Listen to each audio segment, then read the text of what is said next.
Good afternoon, everyone. Welcome to PWIAS English YouTube channel. I'm Nikhil Ram here. So we are going to see the discussion of the 2026 UPSC Prelims question paper for civil services.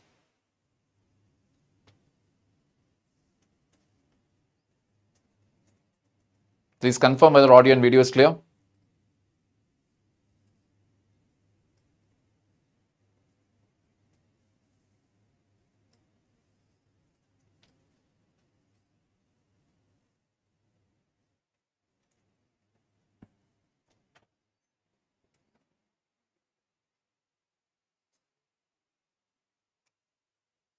Hello, Daisy, Talia, Akshay. All right. So the biggest UPSC festival is coming around the corner. Around June, we will be having it. So stay tuned with this channel for more further updates. And yes, in the morning when we had joined very quickly. Hi sir, maybe class 10. Oh, UPSC. All right. Rishabh, Swakshar, Kamakar, next rank, Harshada, Nirupama Nandi, Daisy. Good afternoon, everyone. Manikanta. All right. So once again, let me brief you over here. So this time, the surprise element was obviously history with 20 questions. And the real shocker obviously was my subject, Indian polity. Why? Because like I've always told you, anywhere between 12 to 15 you will get. This time it has dropped down to just 7 questions. And even in that again, if you look at the direct questions that came from polity, it was pretty much limited. Followed by that, we have Indian economy at 12. Nothing much changes. In fact, Indian economic questions were mostly doable. If your concepts were very clear, they were mostly doable. Environment 11, geography 9, slight difference because the last time it had approached the single digits was in 21 and 22. And after a brief gap of 3 years, the questions have dropped. Science and tech, more or less the same pattern, 6, 8, 13. And again, this year also it is 13. Now, the real surprise was the current affairs, IR and miscellaneous part because this time they pushed it up to 28. So, the awareness about current affairs, it is not just surface level, it is at an in-depth level. But still, if you used a little bit of logic and if you actually bother to read each and every sentence, you will still be able to arrive at the right answer. If you use a little bit of logic. All right. Goes without saying, those who actually attempted the paper on the basis of, okay, if I know this question, I will do it. I will only take calculated risks. Those people have a high chance of actually cracking the paper. If you have unnecessarily went on to attempt too many questions, taking a chance, etc., this time you will have to pay a heavy price. So, polity, before we start with the discussions of the polity questions, a very quick announcement. The Srijans mains program, we are going to start even for those people who will be cracking the prelims for the 2026 mains. The mains guidance program it is, the batch will start from 28th May onwards. So if you're looking for that proper guidance to improve your answer writing skill in a very limited short time, this is your one-stop solution. All right. Now let us look at the questions that have come. The first major surprise when it comes to the discussion on polity is that you literally had questions which resembled public administration. So PABAT students would have actually had a smile on their face probably when they read the question itself.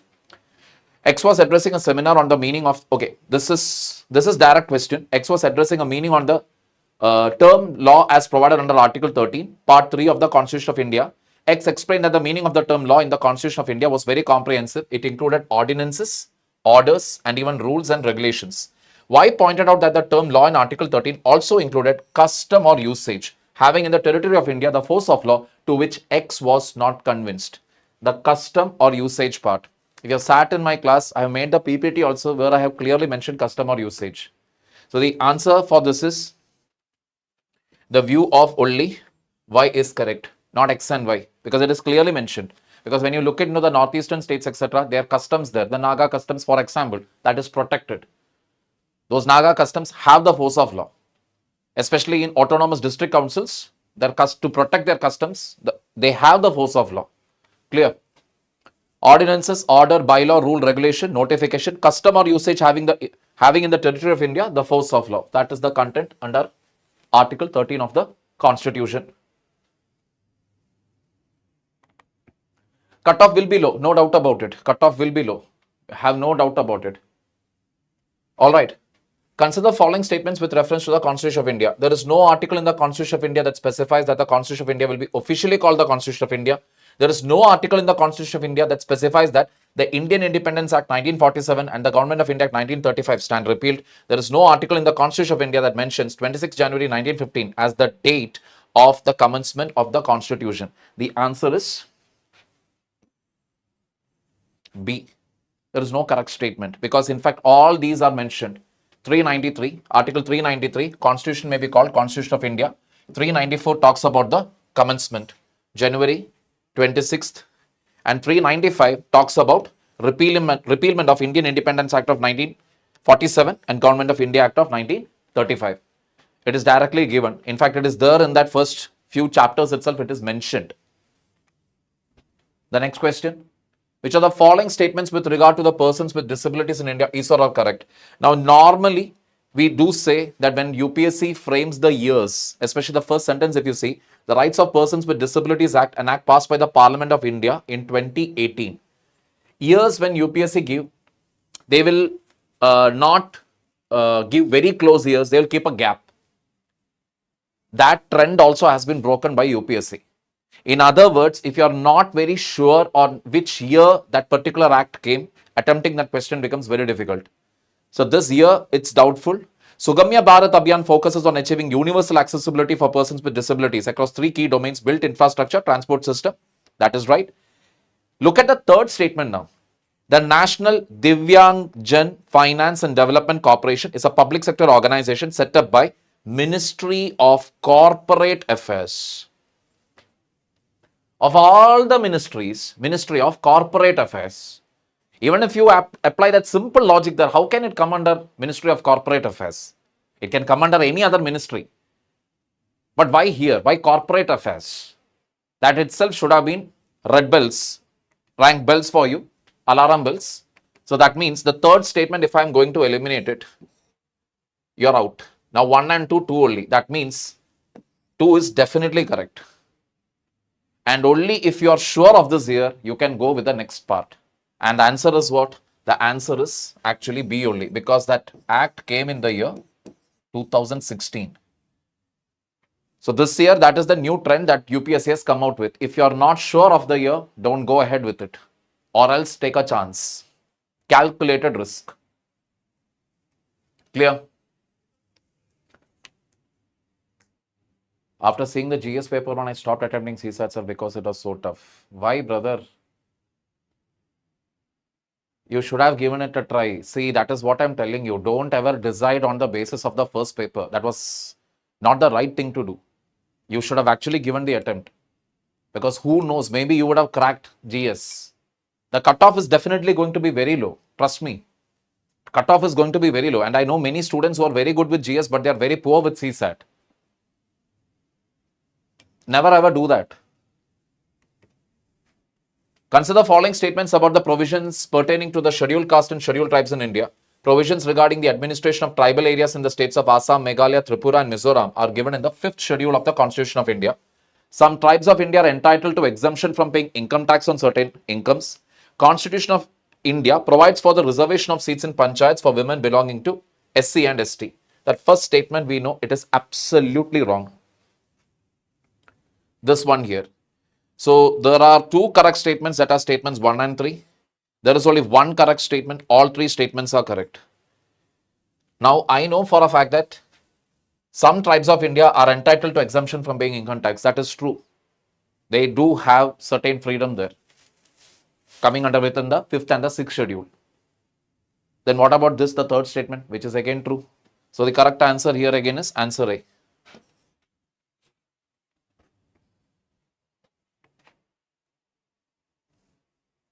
Talks about the 6th schedule. Consider the following statements in respect of questions asked by members in the Parliament of India. Unstarred questions are those to which a member desires an oral answer in the House. No. Start questions are those to which member desires a written answer. No, it is actually the ulta. No supplementary question can be asked on an unstart question. That is right.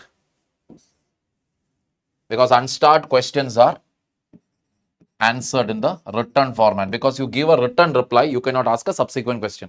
Direct sitter it is. Consider the following statements about the Committee on the Welfare of Scheduled Castes and Scheduled Tribes of the Parliament of India. Members of committee are elected from both houses. Chairperson of this committee is appointed by Chairman of Rajya Sabha. That should have been your first warning signal. Generally, when you say about two houses coming together, it is always a speaker who is the deciding factor, not the chairman. 20 members are elected by Rajya Sabha and 10 members by Lok Sabha. It is actually the ulta. 20 from Lok Sabha, 10 from Rajya Sabha. So if I take those two statements out itself, there are 4 correct statements. No. There is only one correct statement and that statement is statement 2. No. Then there are 2 correct statements that include statement 1. Then members are elected for a fixed term of 2 years from the date. Then no minister except for the Union Minister of Social Justice is eligible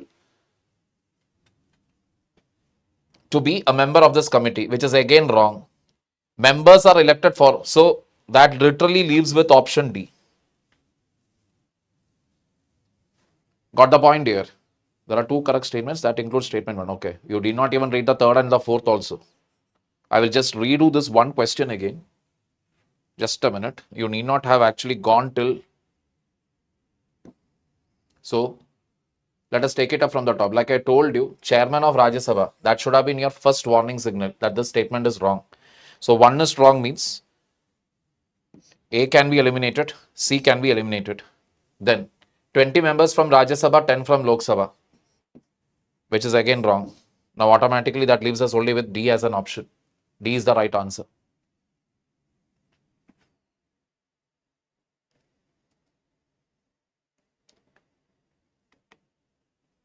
Which of the following statements about a zero FIR under the Bharatiya Nagarik Suraksha Sanhita is or are correct? Now this was a little tricky, a repeated topic which I have taken in my current affair classes. Little tricky because you should have known the basics of it. Now the interesting thing about this statement again is, read the statements. Now 1 you can get a doubt in, 2 also you can get a doubt in. The 3rd statement under zero FIR, it is obligatory for the informant to furnish the information electronically. Whoever is informing the crime, they have to furnish the information. I have to sit and type the information electronically. How many people in India do have access or are digitally literate enough to type in, go to the website and type in the complaint? Not possible, right? So that 3rd statement is wrong. When I eliminate the 3rd statement itself, what happens? I'm left with 1 and 2, C and D option. Now in that C and D option again, zero FIR can be lodged at a police station even though the place of commission of a cognizable or non-cognizable offense is outside the territorial jurisdiction of that police station. That is the $1 million question here. Whether non-cognizable also will come under it or not. Coming to statement 2, officer in charge of the police station where a zero FIR has been launched may, with the permission of the competent authority, initiate a preliminary inquiry. That is, if the higher superior actually asks, okay, go ahead, just conduct a preliminary inquiry on this, will they have to do it or not? Absolutely yes. So between the 2, D is the answer. This is the reference material for it. With reference to the organizations under the Government of India, consider the following details. Central Economic Intelligence Bureau, Serious Fraud Investigation, CBI. Central Economic Intelligence Bureau to coordinate between various law enforcement agencies, Ministry of Home Affairs. Serious Fraud Investigation to investigate complex corporate fraud coming under Ministry of Finance, CBI. To preserve values in public life and ensure the health of national economy, Ministry of Personal Public Grievances. Which one has been? How many rows are the details correctly matched? Option A. Only 1 row is correctly matched. Clear?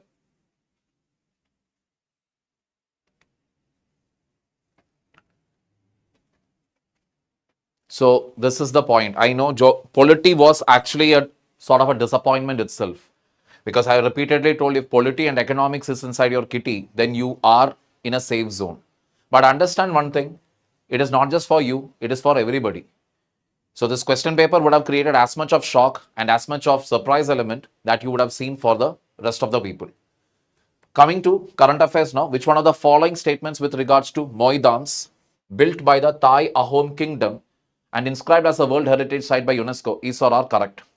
They acted as army fortress, they were recreation centers of the royals and nobles, they were burial grounds of the royals and nobles. They were battle centers of the royals and nobles. So C is the answer. One thing is clear now. Every site, every news becomes important. Every news. I know based on 1 year's trend, can we make a judgment for the next year? No, because next year again, maybe questions can come down. But this pattern is continuing now. That is internationally, international recognitions, awards, movies, everything is being covered. Sports, everything is being covered in the current affairs. It only means that we cannot skip any topic now. We will have to actually take up all the sports events also, which actually makes current affairs literally like very heavy. But even then, let me tell you, it still carries only 28 questions. The remaining 72 is bound to come from your static portion, which makes it important that you actually refer monthly current affair compilation starting from today. Those of you are going to give your 2027 attempt, I'm telling you again and again, start reading the monthly current affair compilation. If April month it is available, start reading it. Don't even skip the award section. Don't even skip the sports section. Every news, every detail.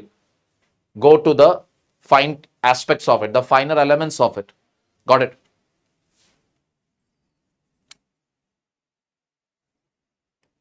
What is that one row in the 80th question? This one. Oh, sorry. I did not tell the answer, right? So, Serious Fraud Investigation Office that comes under Ministry of Corporate Affairs. And Central Bureau does not preserve the values in public life. That is absolutely wrong. CBI is the premier investigative body to prevent corruption, etc. And also to investigate those cases which are either directed by the state government or directed by the judiciary, High Court as well as Supreme Court.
Coming to the next question under IR again.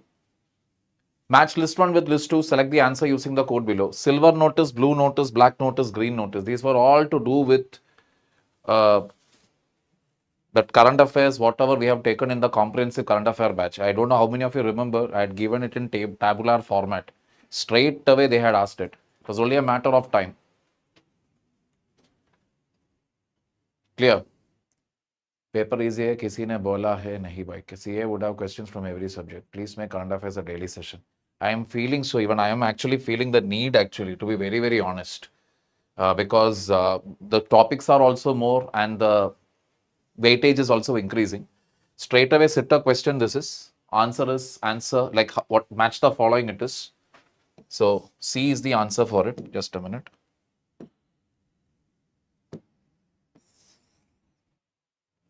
Correctly matching it up.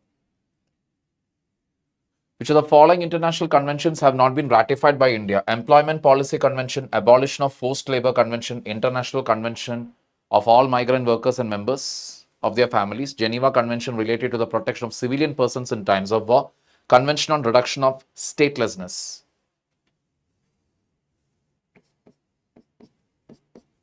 Three, four, five is the answer. Because forced labor is abolished in India. Employment policy also, we have it in India. But the other ones, if you really think about it also, if you have tried to apply a little common sense, you will be getting to know. Simple thing is, especially protection of civilian persons in times of war. We have not signed it. So that itself, if you start applying the fourth statement and the third one here, rights of all migrant workers and members of their families, that is anybody who even comes from outside, that we don't have right. That provision itself we don't have. Just because you are a migrant worker or come from outside, you are not allowed to be in India, especially during times of war. You won't get any protection or any rights as such. But anyway, making a guesswork also in a 2-hour exam hall where you are stressed up, it's not going to be easy. Which of the following connectivity projects these are a part of cooperation between India and the ASEAN member countries? Again, not directly but indirectly at least, this particular line at least has been taught in my CCA class, where I've told this is to basically increase the connectivity through Bangladesh into Northeast. But the question is about ASEAN. So if you simply eliminate 3, you are left with only these 2. And answer is option A. Clear?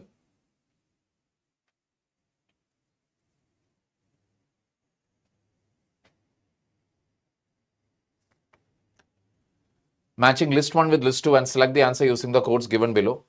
Mangdechu Hydroelectric Project, Restoration of Store Place, District Hospital at Dekoya, Institute of Security and Law Enforcement Studies, Maldives, Afghanistan, Bhutan, Sri Lanka. Again, match the following. This is again to do with the initiatives taken by India in other countries.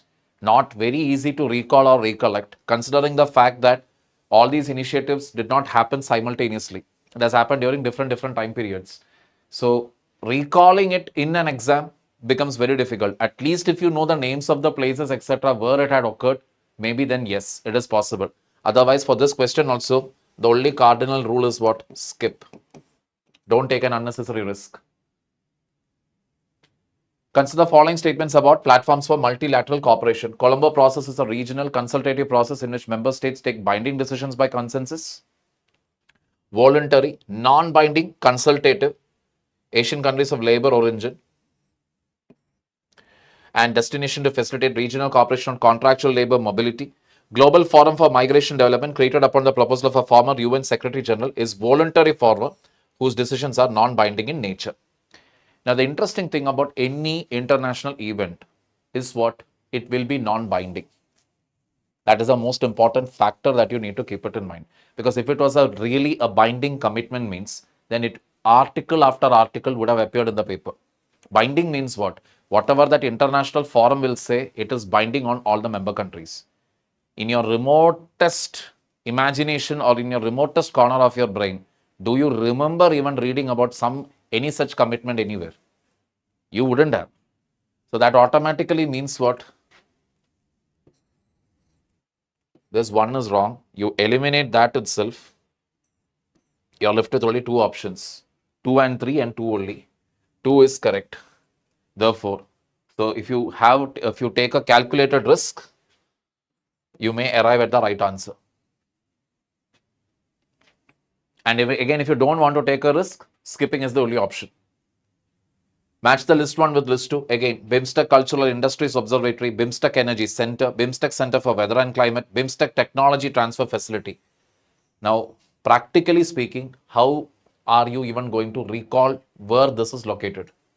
This actually falls in the category of a tough question, no doubt about it, because even if you know 1 or 2, it's not practically possible for you to recall and retain all this information.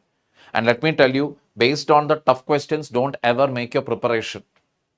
Your preparation should be always based on, okay, what are the easy questions and what are the medium difficulty questions. The really difficult ones, don't make your preparation about it. That's the bottom line. Answer is C. Which of the following countries are members of the European Union? Well, that should have been a no-brainer. Scandinavian countries, etc., whenever we talk about any foreign country, etc., Switzerland stands apart. It is not a member of EU. So Switzerland itself, if you know at least that Switzerland is not a member of EU, A is out, B is out, D is out, C is the answer. As simple as that.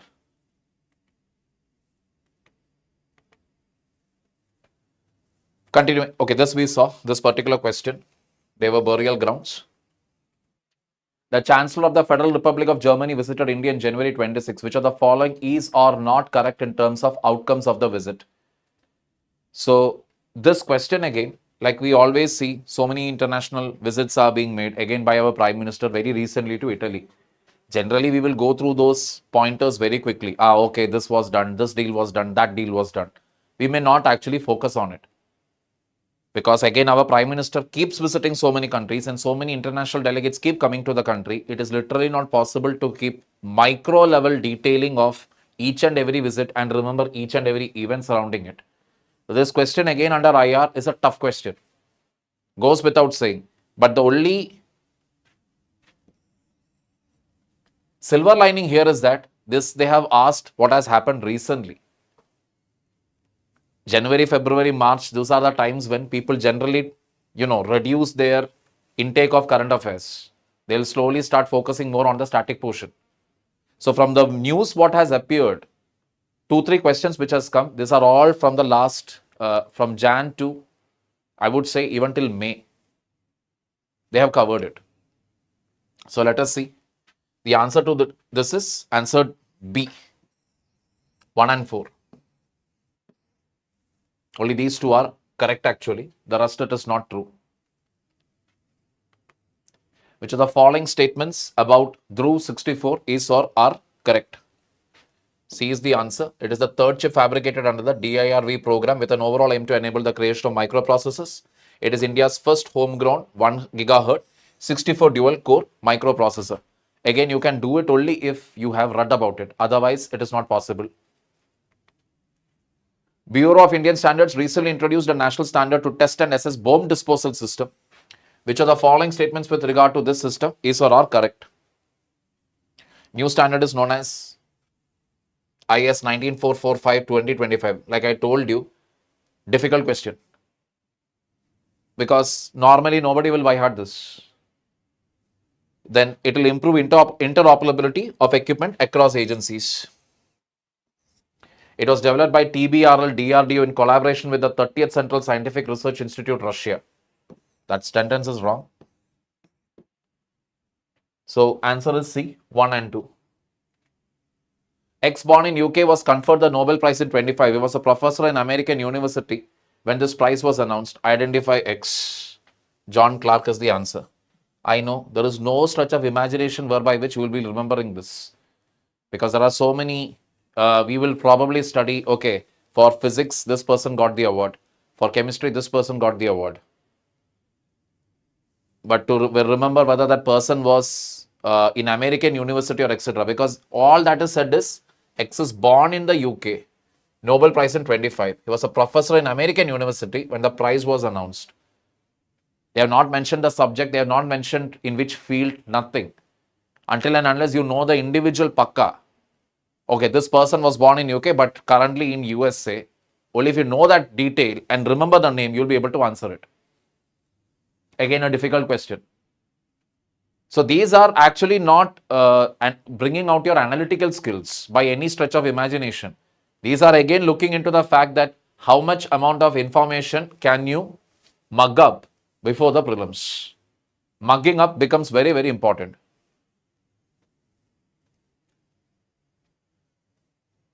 How much will you rate this paper?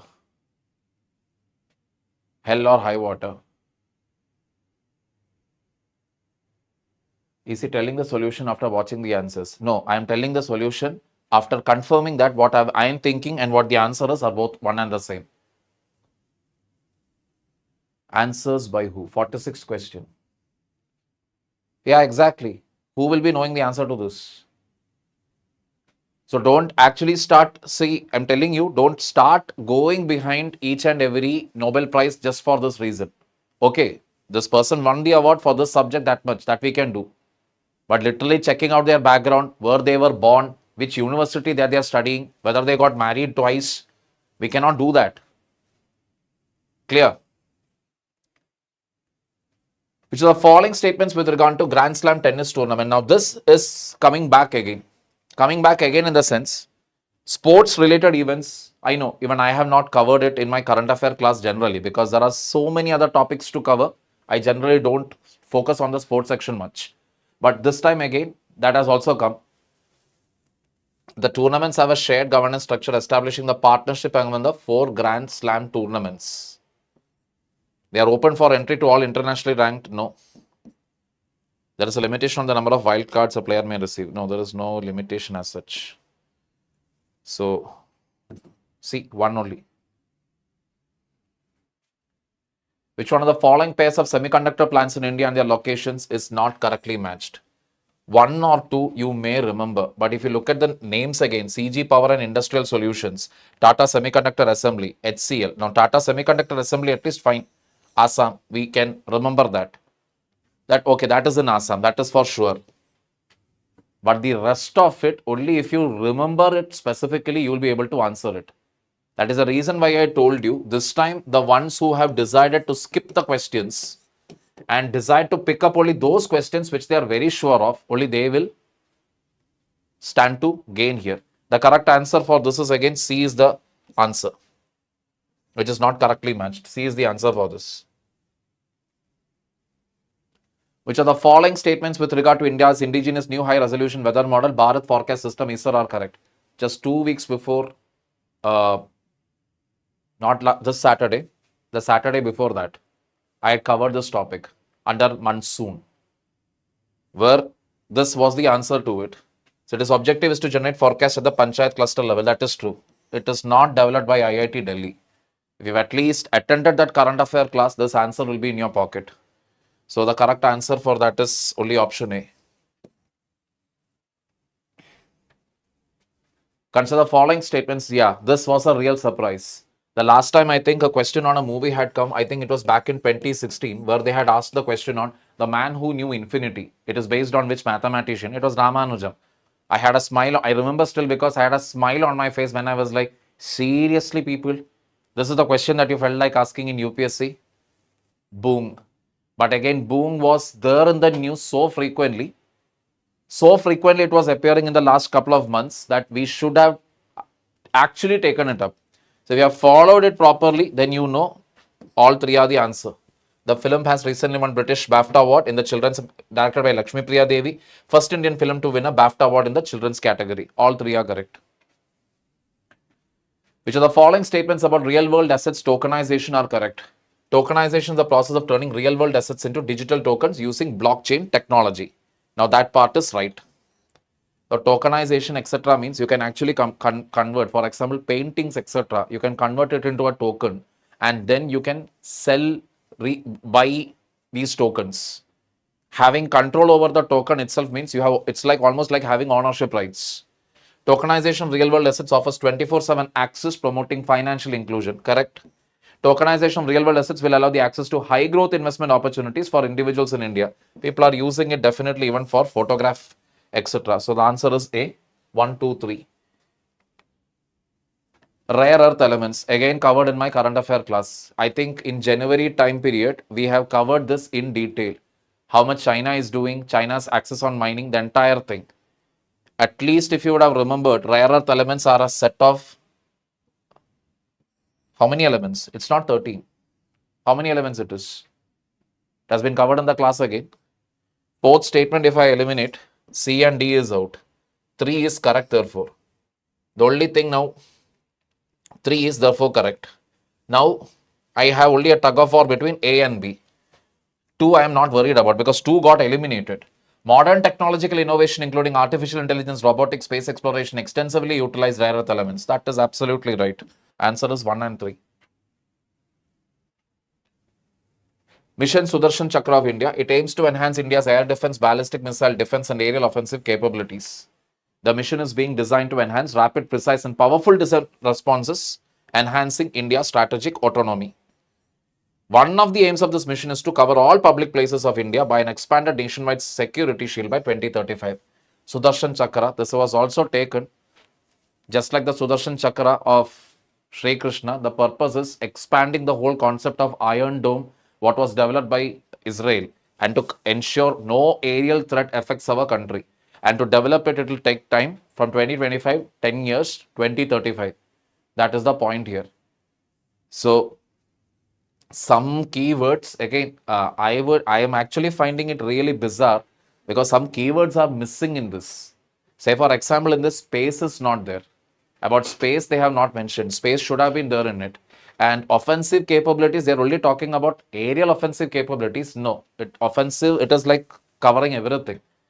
So, yeah. So, some words, if you really see from the content, what is available in the news and what is there, what is given by UPSC, it's not foolproof. So if somebody goes literally by, okay, space, where space is not mentioned here, they may find this sentence as wrong. So we'll have to still wait till UPSC comes out with its results. Consider following statements with river bridges connecting India with neighboring countries. Maitri Setu built over Feni River connects Ramgarh in India with Sabroom in Bangladesh. Julagat suspension bridge connects India with Myanmar. Mechi Bridge and its approaches connect Panit-Tanki bypass in India with Kakarvita in Nepal. 3 is the answer. Again, this was taken in January month, not January month, March month comprehensive current affairs batch. There I have taken it. Now in that, the main highlighting points are especially access, democratic access to AI. Sarvajan, one caption was also there, which is not mentioned here. But again, Summit's intellectual framework was based on 3 foundational principles. People and progress we can understand. It is not planning, it is planet. So at least if you remember that, you would have marked this as wrong. Eliminating A and B. That leaves C and D. That means 3 is correct. Now the question is, preamble of the summit stresses democratizing AI resources, which acknowledges the charter for democratic diffusion of AI as a binding. So 2 questions now where they use the word binding and that binding became the focal point for eliminating the question. So 2, you chuck it out. I mean, you're left with D. That is the answer. Clear?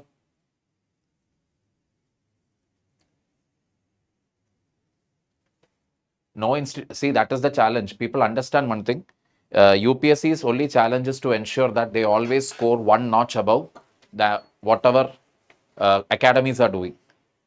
So with this question paper, it simply means, so I was discussing the same thing with another faculty. What they have done is, they have literally created broad this thing. So one topic maybe they have asked from here, another topic from here.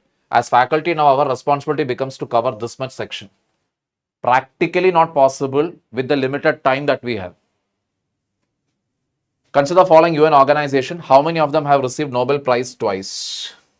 Again, only if you know the answer to it, you will be able to do it. Answer is A. Only one organization.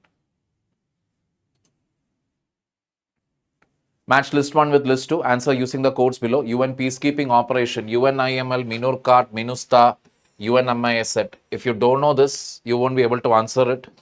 Skipping is the only option. B is the answer.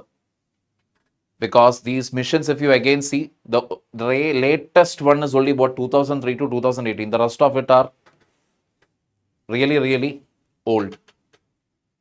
Again, there is no way by which you will remember these again. Indian Army Corps, 3 Corps, 4 Corps, 1433. Headquarters, where it is located. Answer is D apparently. This question, again, common sense, if you apply, you will be able to do it. This was discussed in my public administration class, not in the current affair class. But in current affair class, I did tell you one thing. That center is trying their real best to reduce all the central sector schemes where the funding can be reduced. I said this in the context of the new Ramji bill. Now, if you look at this particular question, the share of the central funding for the revamped RGSA is 100% for all states and union territories. That itself, if you eliminate, you're left with A and B. That means 2 is correct. Now, the period of its implementation, 1st April 21 to 31st March 26, that is wrong. The time period is again wrong, leaving B as the answer for it. Clear, people? So, with that, I wind up the current affair class. Yes, I will also admit some of these questions, even as a faculty, I was not aware of it, especially the UN missions or even the corps for that matter. I mean, there is no necessity why we should be even covering it. But yes, UPSC has asked it very wide because the purpose is not to help the students attempt it. The purpose is to force you to attempt it and get a wrong question. Or maybe even reduce your confidence. Arey, ye nahi padaya faculty ne. Arey, ye nahi aaya. No way any faculty can predict it also. But goes without saying that you need to focus only on what you can attempt, where you use a little bit of common sense and eliminate the options which you are not aware of. Now, I would like to call very handsome, very talented, very good looking faculty of yours.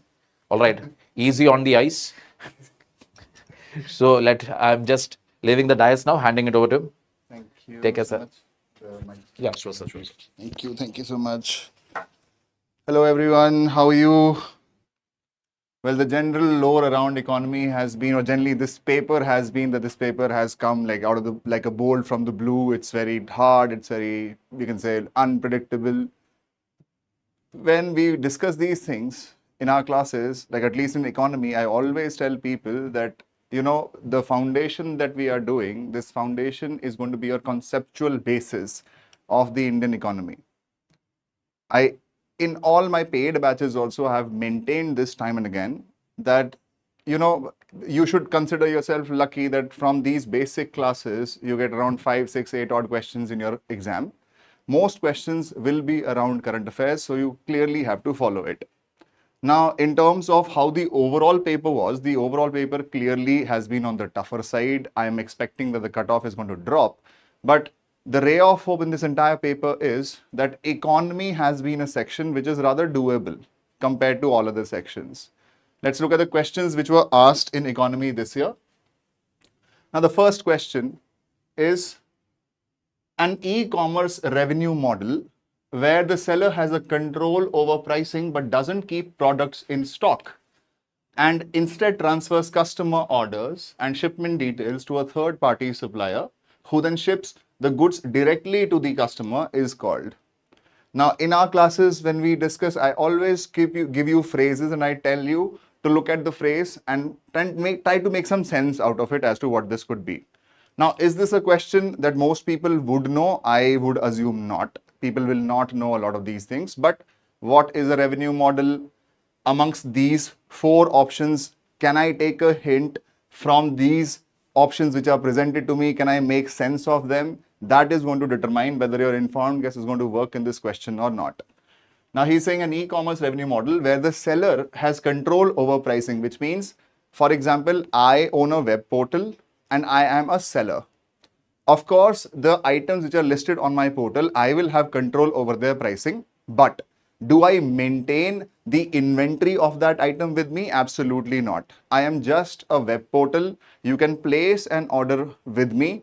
I will receive your order. I will receive your payment, but I will not involve myself in inventory management. I will get this item shipped directly from the main supplier, which means I am dropping the middleman. Normally what happens is goods are taken from a wholesaler, from the factory gate, they will reach the wholesaler, from the wholesaler, they will reach the retailer from which you buy it. which means there is a shipment of goods that happens across at least two layers, from the factory to the wholesaler, from the wholesaler to the retailer, and from the retailer you will buy it.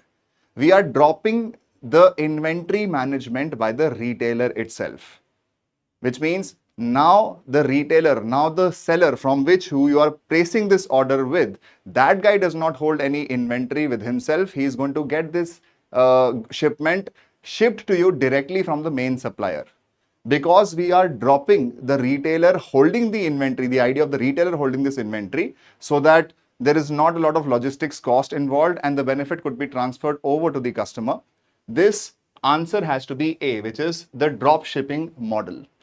A in the sense drop shipping. Drop shipping would be not, it'd be a combination of two things. You're dropping the middleman holding the inventory and you're getting it shipped directly from the main supplier. Now, answer for this question has to be A. The next question is, which one of the following correctly represents the three sub-indices of the Financial Inclusion Index of the Reserve Bank of India? Now, this is a question which you can take reference from the current affairs itself. Unfortunately, I don't take current affairs for economy, but I'm assuming that if you have been following the news, you would have heard of something called the Financial Inclusion Index of the RBI. Let us say you have not even heard of it. What would financial inclusion technically mean? Financial inclusion technically means that whether people are formally included in the financial system of the country. Mere inclusion does not help them, which means, do they have access to financial products? Secondly, do they know how to use these products? And the third is, the financial services which are being offered to them, are they of a good quality or not? The answer to this question is straight up C. Those of you who have been following current affairs, this would have been one of the easier questions in economics that they asked you this year. The answer has to be C, which is access, usage, and quality. These are the three sub-indices of the Financial Inclusion Index. Access to financial services, for example, under the PM JAM Trinity, right? We opened accounts of so many people in India.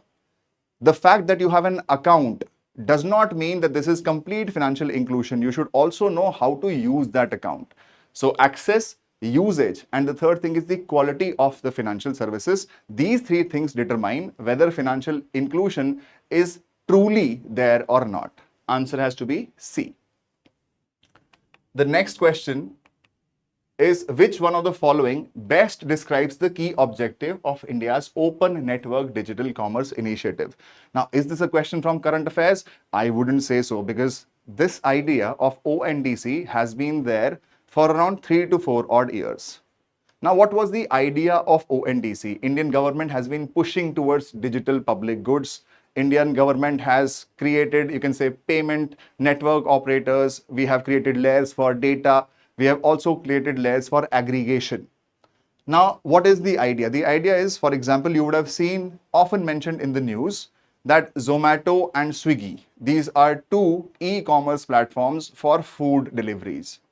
Now, Zomato will have data in terms of how many people place what kind of order, what food do they order from which all restaurants. Because they have a monopoly over this market, onloading any merchant onto this platform, they are going to charge some fees. Sometimes they also take recourse to what is called unfair trade practices. They launch their own sub-brands, so on and so forth. What is Open Network Digital Commerce? It's a web platform created by the government where any seller, any, you can say, retailer, any wholesaler can list themselves so that he also becomes an e-commerce platform. Because this is open network, that means it is open to all. The answer to this question has to be to break the dominance of large e-commerce platforms by enabling interoperability across networks. Imagine that you're a restaurant today. Where can you list yourself? You have only two options. You have Swiggy, you have Zomato. Now, because there is a duopoly here, quite obviously the power comes in the hand of Zomato, in the hand of Swiggy. The government wants to break this monopoly, break this duopoly. On e-commerce, you will have two players mainly, which is going to be, let's say, an Amazon or a Flipkart. You can also say something like a Meesho. If you want to buy fashion accessories, then you have one e-commerce platform, which is Myntra. Now, because there is a monopolistic tendency of these e-commerce platforms, the government does not want that these people have to have an unfair advantage over sellers, which is why there is an open network for digital commerce, wherein any seller can list themselves so that the government breaks the dominance of these e-commerce providers. Answer to this question has to be option C. Now, look at the next question. Which one of the following statements about UPI and central bank digital currency is not correct? Remember, when we discuss in the class, we always say, I always say that even if you know answers to 40 questions, you will not be able to get all of those 40 questions right. Why?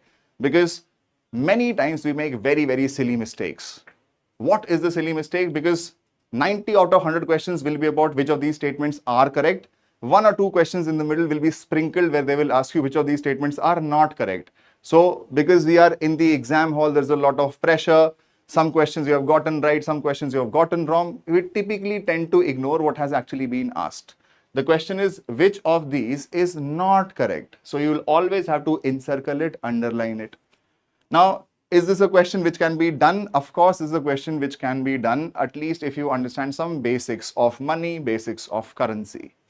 Now, if you look at all of these 4 statements, look at statement D. Statement D says, in both cases, UPI and digital rupee, the liability lies with the users and their respective banks. When we discuss currency in the class, I tell you that, typically currency used to be understood as a tangible form of legal tender money. Therein, I also discuss that there has been a push towards digital currency. What is digital currency? Digital currency is absolutely nothing. It's basically the digital format of currency. For example, I can say this paper is a physical paper, but if I give you a scanned copy of this paper, the scanned copy is going to make it digital paper. That is what digital currency essentially is.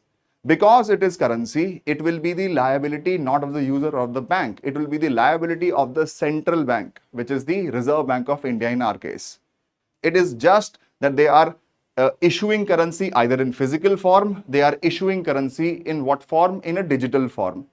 It makes absolutely no difference. This is currency. Because this is currency, it will be the liability of the central bank. It will not be the liability of the user or their bank. So if you had been a little patient in this question, when you reached option D, he's saying both cases, UPI as well as the digital currency or digital rupee, both are liabilities of the users and their respective banks. Because digital currency is also sovereign currency, it is not the liability of the user or the bank, it will be the liability of who? Of the RBI itself. So the correct answer to this question has to be D. In fact, he's saying UPI is a real-time payment system, but digital rupee is akin to sovereign paper currency. This is absolutely correct. In UPI, there is a counterparty. In UPI, for example, if I buy something from a seller, it is not me making a payment, it is my bank making a payment on my behalf. There is a counterparty involved in the middle. But when we do transactions in cash, we have discussed this in financial markets also, that whenever there is a counterparty, there will always be something called an initiation of a transaction, then there will be clearing of a transaction, then there will be a settlement of a transaction. These 3 things do not happen in case of currency, because in case of currency, there is no counterparty involved in the middle. You pay your cash, you get your goods or services. That's about it. He's asking, UPI is a real-time payment system. Yes, it's a payment system, but digital rupee is akin to sovereign paper currency. Absolutely. It's just the digital form of sovereign currency. In case of UPI, settlement for end users happens instantly as the money gets immediately debited or credited. But in case of digital rupee, there is no such thing as settlement because, of course, it is currency. So if you look at these options, D should be something that commonsensically or even with knowledge you should be able to mark. Because digital currency is sovereign currency, it will be the liability of the central bank. Therefore, D is the statement which is not correct. The next question says, a bond whose proceeds are used only to finance or refinance a combination of both environmental and social projects is called. This is a question which is a common sense based question. When we discuss securities, then when we discuss dated government securities, when we discuss bonds, I told you there is a special kind of bond. These are called special securities. Special securities are those securities which are issued for special purposes. They will typically also carry a name. Now, when there is a bond which has been issued and it's being called a green bond, what would green indicate? Green is about environmental sustainability.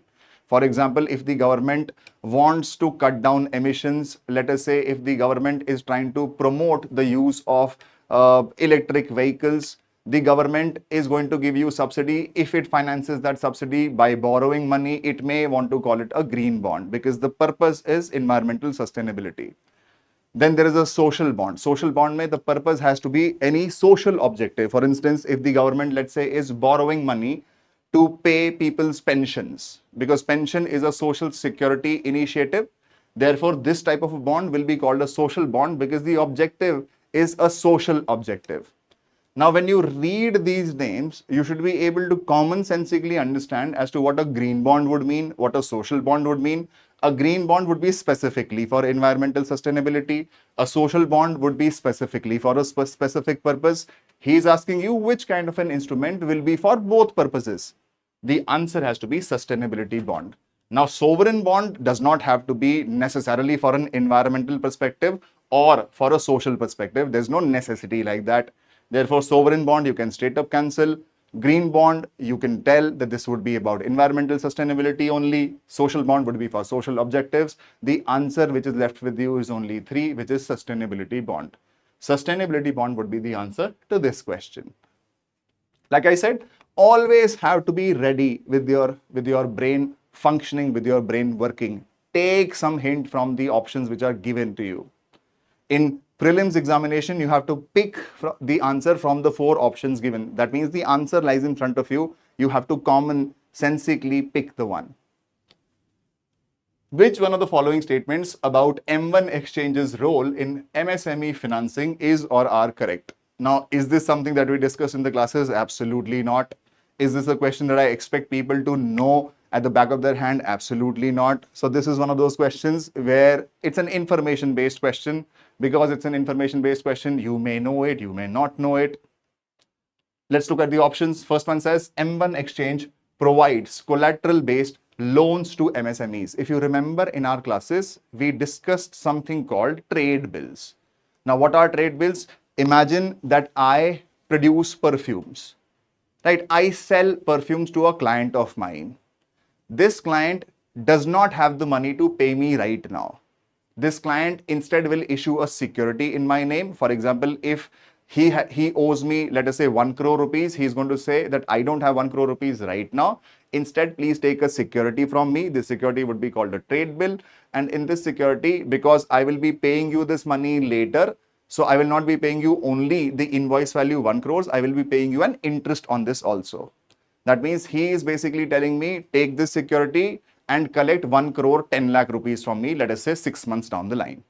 But because there is a factory, I have workers, I can't keep this factory idle, I will require cash. So with this trade bill, what will I do? I will simply take this trade bill and get it discounted. That means this trade bill says that this person has to give me 1 crore 10 lakh rupees 6 months down the line. I need the cash immediately. I can go to a bank and I can sell this trade bill to the bank. Now the bank is going to buy this trade bill from me at a discount, which means I will sell this security to the bank. This security says that I have to collect 1 crore 10 lakh rupees from the vendor who has not paid me this money. I will discount it with the bank. The bank is going to, let's say, buy this security from me in 90 lakh rupees.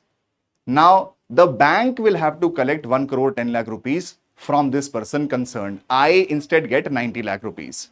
This is what happens on the trades platform.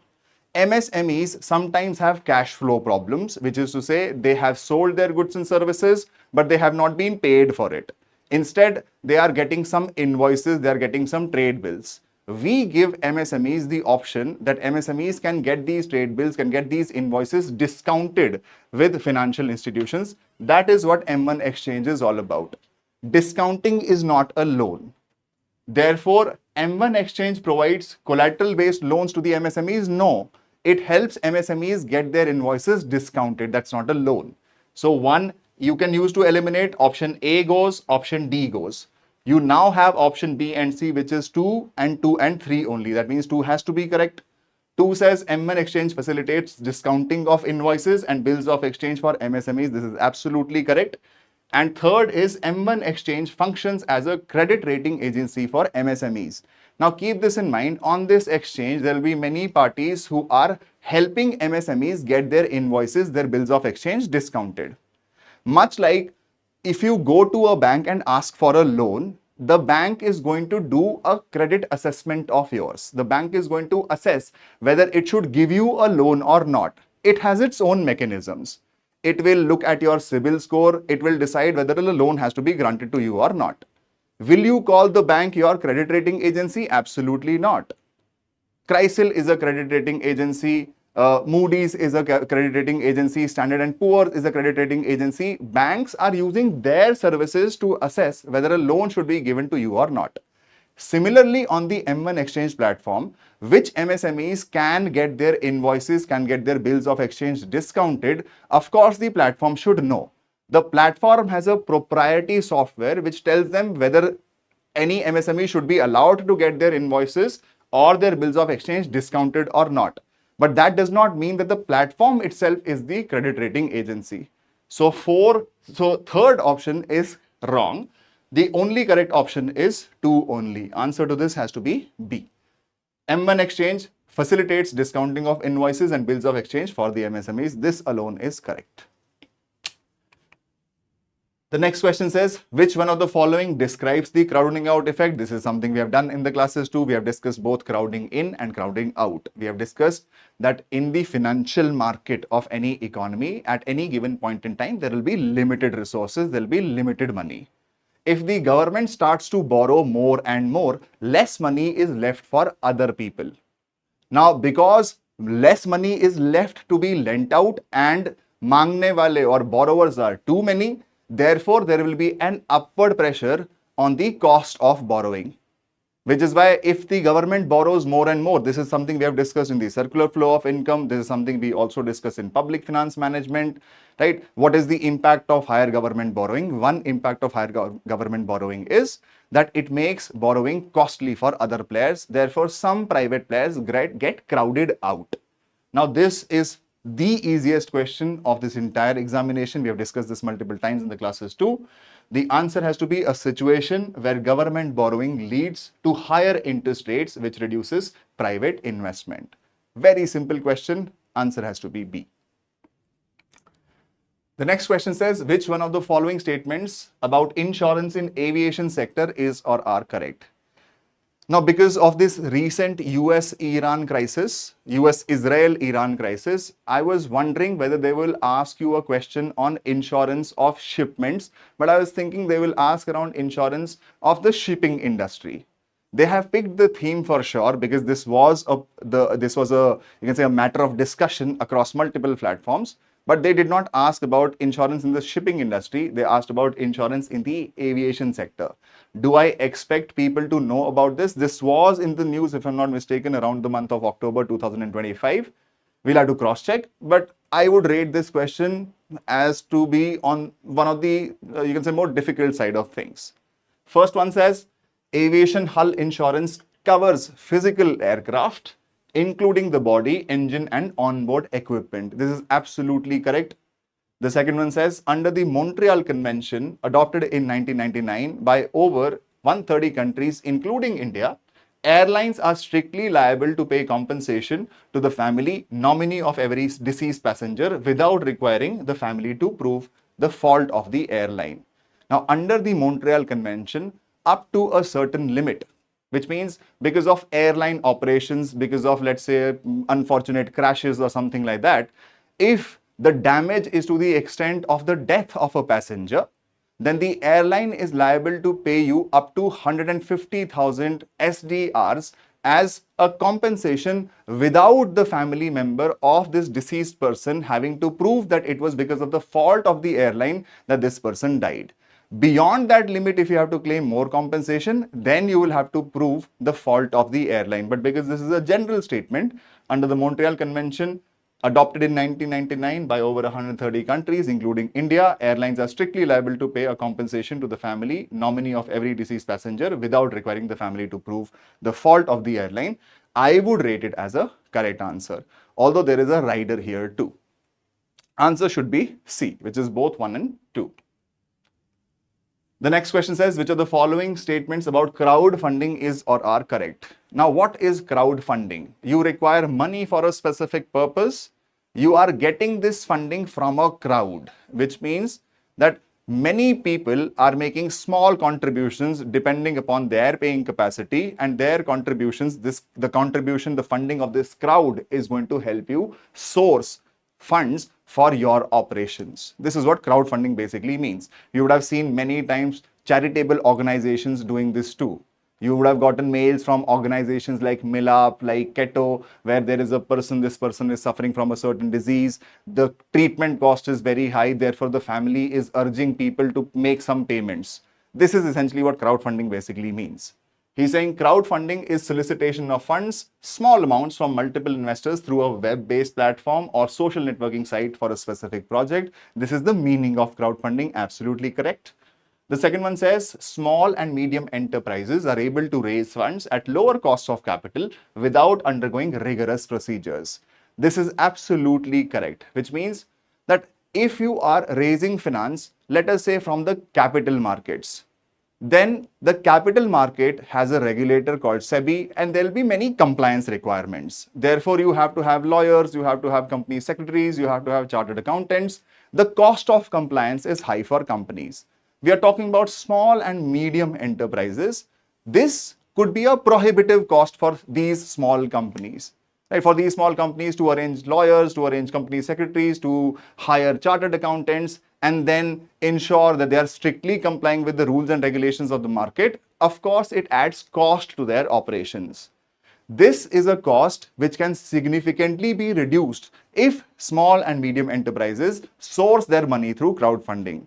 Keep in mind, it does not mean that there is absolutely no regulation of crowdfunding. There is some regulation. For instance, if you are getting this funding from foreign countries or from foreign investors, you will have to follow what is called FCRA norms. There will be a compliance, but the amount of compliance required when you source your funding from multiple people through crowdfunding, the compliance requirements are very less. Therefore, it saves up cost for small and medium enterprises. So the answer to this question in my mind has to be C, which is both 1 and 2. The next question, with reference to the different committees in India, consider the following. You have to match the following. Committee, what was the objective of the committee, and under which organization was it created? Now, I cannot claim that I have taught every one of these committees in the class. I definitely have told about 2 committees for sure. One is the R.N. Malhotra committee. This is when we discussed LPG reforms, insurance sector reforms. And of course, everyone has discussed Arijit Patel committee. This is a committee on monetary policy framework. Now, if you look at 1 and 3 itself, you will be able to get the answer to this question. First one says, committee's name is R.N. Malhotra committee. This is about, of course, insurance sector reforms. He's saying organization under which it was formed, IRDAI. In fact, it was the recommendation of the R.N. Malhotra committee that there should be a statutory regulator of the insurance sector in India. After the recommendations of this committee, IRDAI was created. This is something we discussed in the classes too. That means 1 is wrong. Wherever you find 1 in the answer, which is option C, this would be wrong clearly. 3 says Arijit Patel committee. It was set up to prepare a roadmap for reforming banking, lending to housing sector. Everybody knows Arijit Patel committee was on monetary policy framework, not on ensuring or reforming bank lending to the housing sector. So that means 3 is also wrong. Now 3 is going to help you eliminate option B and option C. Now there are 2 options, A and D. A says 2 only, D says 2 and 4. That means 2 has to be correct. Now this is a committee which most people may not have heard of, but people definitely have heard of the Y.H. Malegaon committee. Why was this committee created? What was the objective? The objective was to prepare a roadmap for reforms in the microfinance sector in India, and it was created by the RBI itself. That means the answer has to be 2 and 4. Next question. This is something we discussed in the classes. Consider the following statements around NBFCs. First one says NBFCs cannot accept demand deposits. There are 2 types of NBFCs, deposit taking, non-deposit taking NBFCs. Deposit taking NBFCs cannot take demand deposits. They can only take term deposits. So this is absolutely correct. Second one says all the NBFCs operating in India have to be registered with the RBI. We have discussed regulation of various kinds of NBFCs too. Deposit taking NBFCs generally are regulated by the RBI, but there are other NBFCs, for example, companies which are investment companies, insurance companies. They have their own sector regulators. Insurance companies would be regulated by the IRDAI. Investment companies most likely will be regulated by the Ministry of Finance, sometimes SEBI also. So are all of them registered with the RBI? Absolutely not. So 2 you can use to mark. B goes, D goes. Option now is A and C. A is 1 and 4, C is 4 only. We know that 1 is correct, so clearly the answer should be A, which is 1 and 4. 3 says NBFCs form part of the payment settlement systems. Absolutely not. This is the feature of NBFCs. They do not form a part of the payment and settlement systems. They cannot issue a check drawn on itself. 4th one says DICRGC, Deposit Insurance Facility. Deposit Insurance and Credit Guarantee Corporation does not give any deposit insurance facilities for deposit taking NBFCs. This is a question which has been discussed in the class. Clearly, the answer has to be, in this case, option A, which is 1 and 4. Very simple question, probably the easiest of the lot. Next one says, consider the following statements about multidimensional poverty index. Now, we did discuss multidimensional poverty index. I discussed only the global MPI. In the class, I did make a reference that yes, India, Niti Aayog has also created its own MPI. Now, ideally speaking, aspirants should look at both of these MPIs, try to compare whether there is any difference or not. First one says MPI is calculated using Alkire-Foster methodology. I'm very sure most aspirants will not know this. In my class itself, I have shown you how MPI calculates multidimensional poverty index, but I did not tell you that this, in fact, I did not even know that the name of this methodology is Alkire-Foster methodology. This is the correct thing. Second one says MPI calculated by the Niti Aayog has a total of 12 indicators. Yes, global MPI has a total of 3 dimensions and 10 indicators. The MPI calculated by Niti Aayog has 2 additional indicators. What are those 2 additional indicators? One is maternal health and the second one is a bank account. The third statement says maternal health and bank account are common indicators in the MPI of Niti Aayog and the global MPI.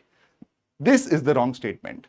Niti Aayog creates an MPI with 12 indicators. Global MPI creates an MPI with 10 indicators. The 2 additional indicators that Niti Aayog's MPI has, which is not there in global MPI, is this. One is maternal health and the second one is bank account, which means 3, wherever you find it, you have to eliminate it. B goes, C goes. Option A, which is MPI is calculated using Alkire-Foster methodology. This is correct. And the second one is MPI is calculated by the Niti Aayog, has a total of 12 indicators. Now, with that said, the discussion part for economy is over. The overall paper has thrown a lot of aspirants off, and it has, some people are very disappointed. Some people think that this is really, really hard. In this entire exam, I think economy was a ray of hope. I think if you had done your basics, if you had followed your current affairs, then economy should have been the more doable section for this year's paper. With that said, I will leave this discussion for the next discussion to follow. There should be another faculty coming here in some short time.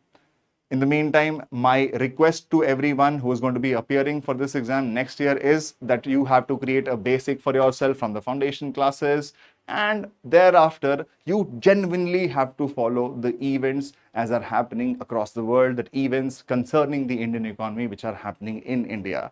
That is literally more than half of your preparation.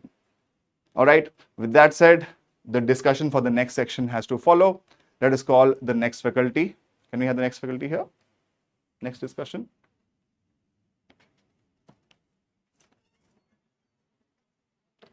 Bahut tough tha question paper, guys. It actually true.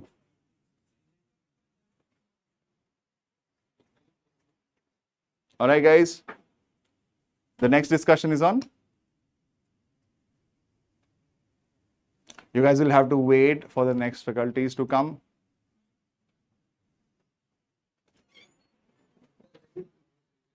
आप सब लोगों को कैसा लगा? How did you find this paper? I've not seen a single sensible criticism against him. What? Okay. All right. So we have the next section, which is science and tech. Our very favorite faculty, Manjeet sir, would be here with his fancy haircut. All right. Thank you. Hello. Hello, everyone. How are you guys?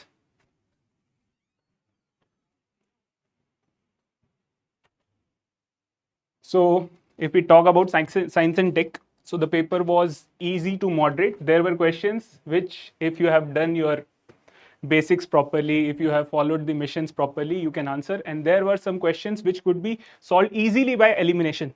So we'll try to do both. We'll try to solve the questions through information also, and also by using the elimination method wherever possible. And most of the questions, there are 14 to 15 questions from science and tech, and in most of the questions, elimination is available if you know the basics, right? Suppose there is a question about black box, right? There you can apply basic information, and based on which you can solve the question. Good afternoon, good afternoon. So you guys are not giving your paper, right? Sure. Let's start. So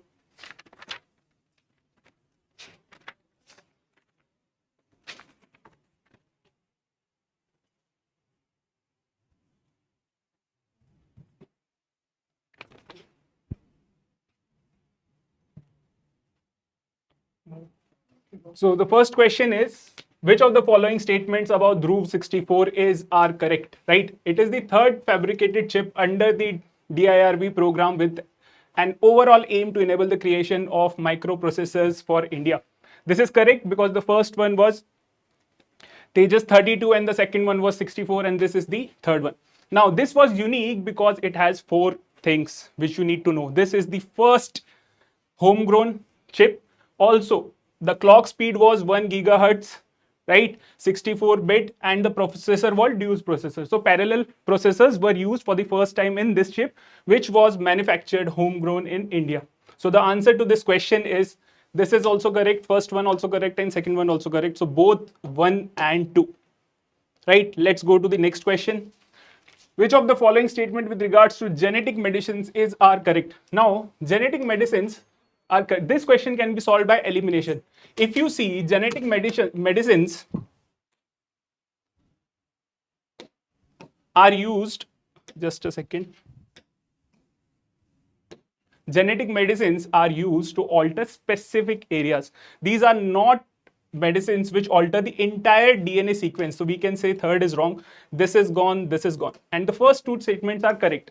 Genetic medicines compensate for the faulty genes responsible for diseases, right? Sickle cell diseases and all those types of diseases we encounter regularly. Engineered viruses and lipid nanoparticles. Now, viruses can enter the system efficiently, and it can help in change of the gene structure. By these processes we can do all. We can add, we can remove, we can alter, we can edit, right? So these are used. Engineered virus vectors are also used, and lipid nanoparticles are also used. So the answer is 1 and 2, option C.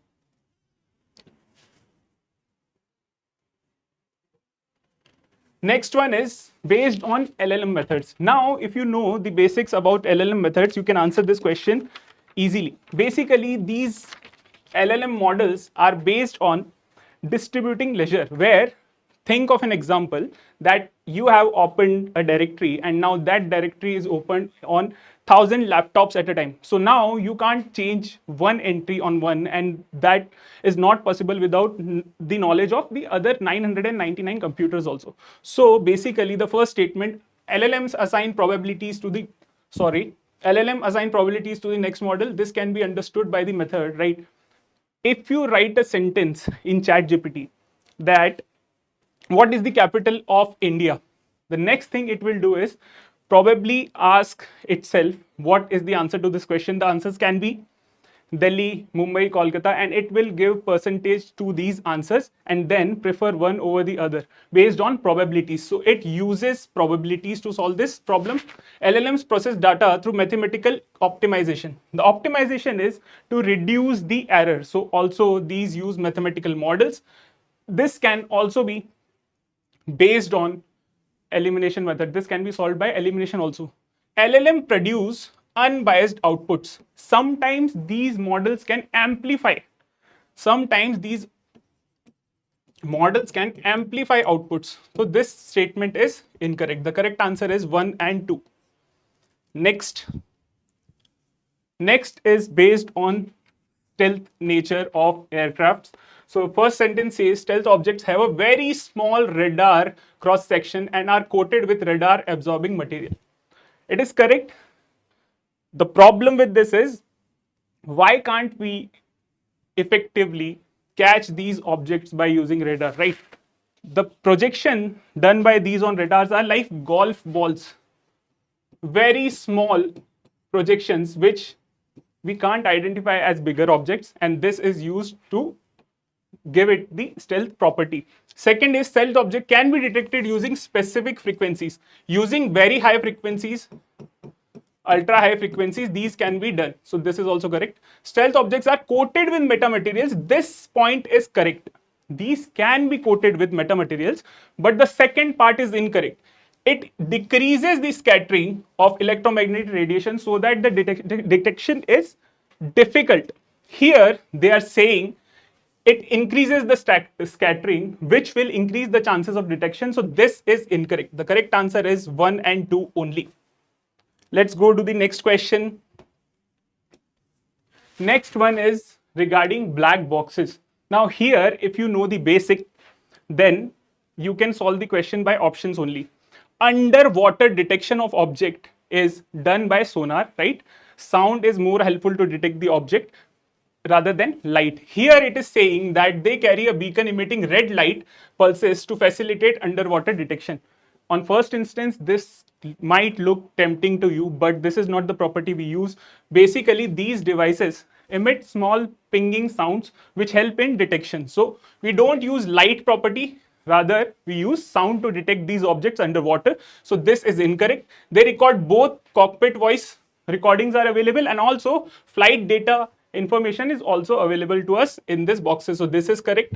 Their memory units are made of stainless steel and titanium to give them the strength to bear the crash. In case there is a crash, we can recover these devices and know what was the issue with the planes, right? So 2 and 3 is the correct answer to this question. Next, which of the following statement is with regard to green hydrogen is are correct? Now here they have asked you green hydrogen, but the first statement is related to blue hydrogen. It is decarbonized hydrogen generation from natural gas reforming combined with carbon capture and storage. This is defined for blue hydrogen generation, but the question is asking you about green hydrogen generation. So this is incorrect. If we remove one, option A is gone, option D is gone, we are left with 2 and 3. 2 is correct, right? It is produced using electrolysis of water with electricity generated by renewable energy. And the last one is the target, right? We have to abet 50 MMT of annual greenhouse gas emission by 2030. So this is also correct. The answer is option B, 2 and 3. Next, let me look at your comments also. Done. Chalo, next. Consider the following statement with regard to involvement of private entities in India's space program. Now, here also, if you know Skyroot Aerospace was not involved with GSLV, this is associated with ISRO, you can eliminate this statement, right? And hence, this is gone, we are left with 1 and 2 only. Now, the confusion is here. People are confused, is it autonomous agency or not? It is autonomous because the entity in space have the control over launching of something from the private institutions. Also, they can give permission to use some infrastructure from ISRO or some other places based on their own discretion. This is an autonomous agency, right? Second, Agnikul Cosmos launched the world's first 3D printed rocket engine, correct? Without any welds. This was the first engine launched from Dhanush launchpad, which is first privately developed launchpad in India. So this is also correct. The correct answer is 1 and 2. Next, which of the following statement with regard to drone swarms are correct? Now, terahertz band frequencies are used to communicate in small ranges, right? Here it is saying that these frequencies are used to communicate with the command center. This frequency is used to do the communication between drone and drone. They don't use this to communicate between drone and the command center. So this is incorrect. We can remove A, C and D. if you knew what was the use of terahertz band, you could answer this question by elimination only. The answer to this question is option B, 2 and 3 only. Let's see the second statement. Individual drones in the swarm can communicate between themselves. Yes.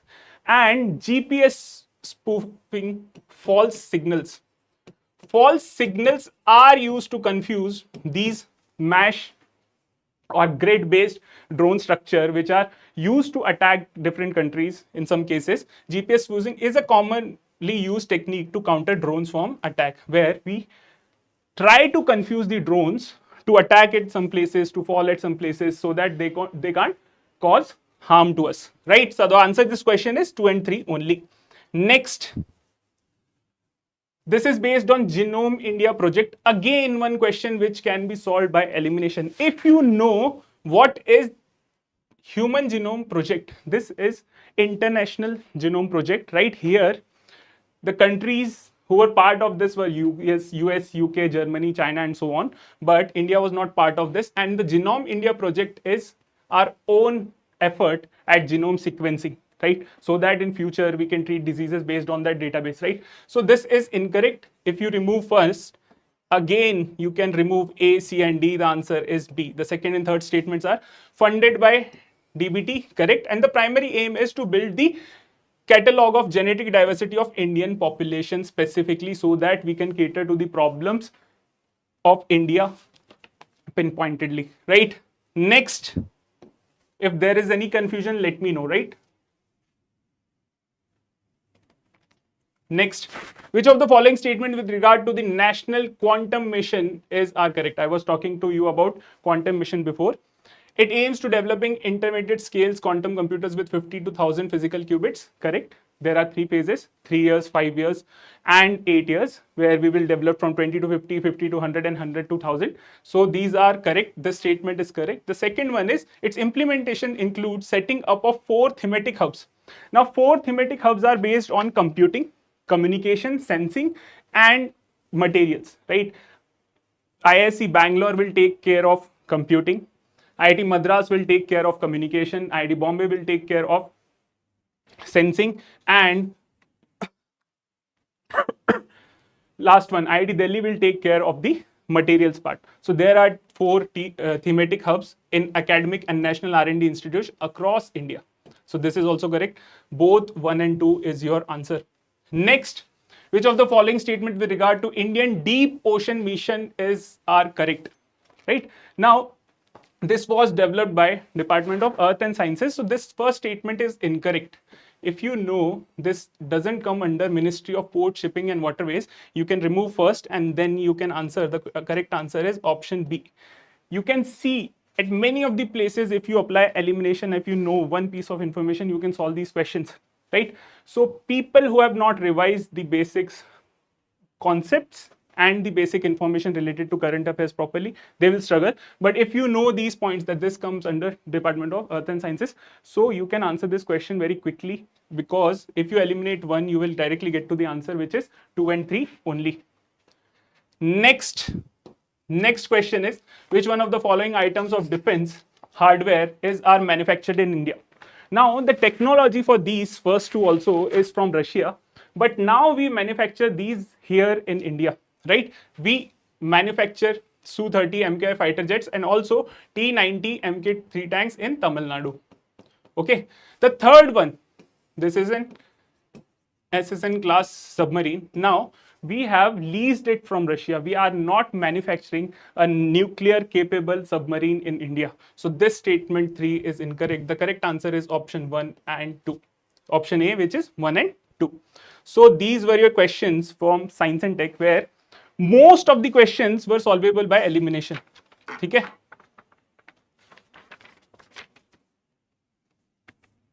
Okay, if you have any doubts, please let me know, or we can go to the next discussion, which is of history. If there are any questions you need more clarification in, you can let me know.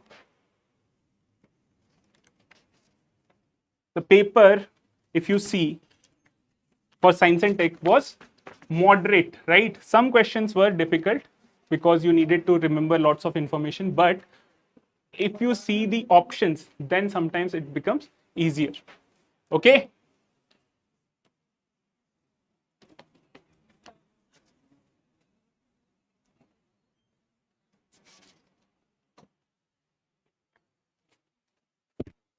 So now Pranjal sir will take over, right? All the best. Thank you so much, sir. So we'll be discussing the case of geography and environment ecology. एक बार बस अपने पास PPT लग जाए. So please, how was the first reaction and कैसा लगा paper? How was the paper actually in all? And what are your expectations of the cutoff? Please comment in the comment section ताकि so that we will be able to understand what all your understanding of the paper was and what you feel was or can be the cutoff. Vaibhav is saying now comes my favorite subject. चलिए, we'll see.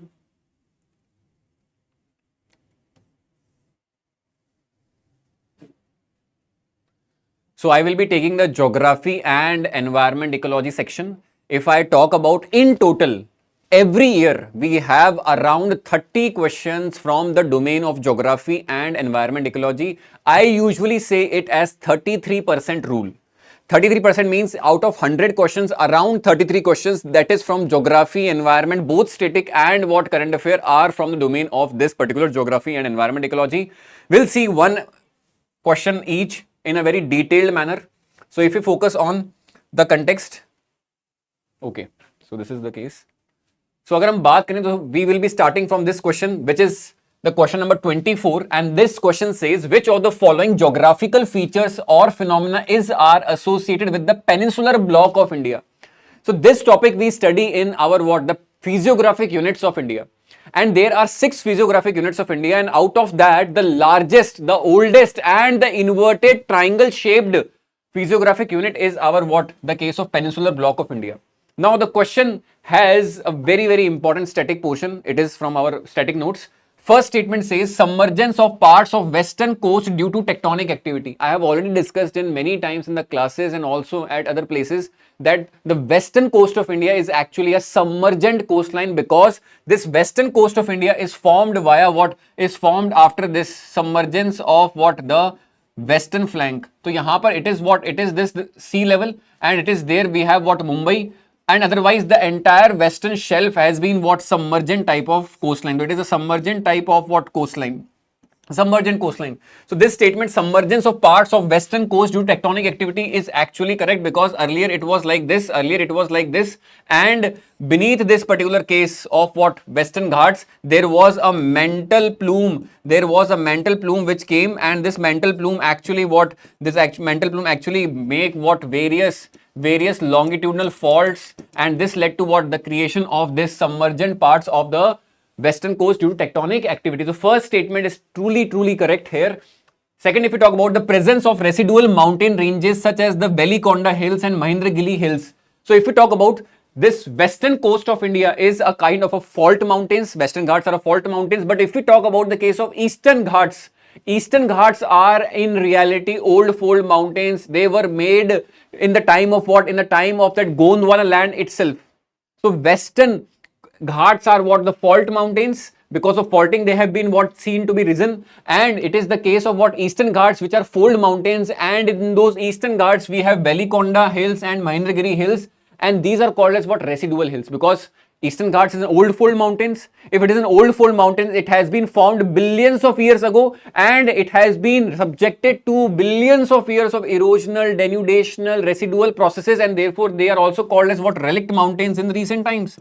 They are also called as relict mountains. And therefore this statement is also correct. The first statement is right, second statement is right, and this is the main features of peninsular block of India. Now if we talk about the third feature, which is deep V-shaped valleys formed by fast flowing on the peninsular plateau, we have slow, sluggish movement of rivers. Fast flowing rivers are found in the Himalayan ranges. So if the flow is not fast, it will not able to form V-shaped valley, because for formation of V-shaped valleys we require high potential energy. We require the rivers should be very fast flowing, which is not the case over peninsular block, and therefore the statement 3 is incorrect, and therefore the right answer will be B, that is 1 and 2. I hope it is clear. So all the students who are watching, please also comment your answers for these questions. So this answer is what B for this question. Next, if we talk about the next question is the question number what's on the Sagarmala, question number 25. So Sagarmala, again, it is a topic from human geography. In human geography, we actually study the topic of transport geography. From transport geography, this Sagarmala program or Sagarmala topic has came. Again, it's a lengthy question. 3 statements are there, and then we have what statements which are uniquely what logically arranged. First statement is Sagarmala. Again, if you will Google about Sagarmala, or if the teacher is making you to study Sagarmala, the first thing that teacher will say you is that it is a port-led economic development growth model. It's a port-led initiative, port-led economic development initiative. So this statement itself is what totally affirmative and right statement. This is a right statement. Second, if we talk about the success of Sagarmala program is reflected in significant growth in coastal inland waterways shipping along with improved global port rankings. Yes, because of Sagarmala, we have improved port-led development infrastructure, and not only port-led, also the interior areas, the inland waterways have also developed, and we have increased in our what global performance in the port rankings. So second statement is also what true. The third statement, Sagarmala 2.0 aims to position India as a global maritime innovation hub with Atmanirbhar Bharat and Viksit Bharat 2047. Of course, if we will be doing what that port-led development, we will become what from import-oriented economy, we will be becoming what export-oriented economy. And while we are becoming export-oriented economy, what will be the case that we will be able to achieve the initiatives under Atmanirbhar Bharat and the case of developed India by 2047. So these statements in totality, all 3 statements are correct. But then here comes the catch. The question is asking you which statement is what correct. So yahan par what will be the case? It is saying statement 2 validates the effectiveness of the strategies envisioned in statement 1. Of course it is the case, because it has led to what? The case of coastal growth, inland waterways growth, it is been visible. So we can say that statement 2 is actually validating the first initiative, the first pillar of Sagarmala program. It is totally right.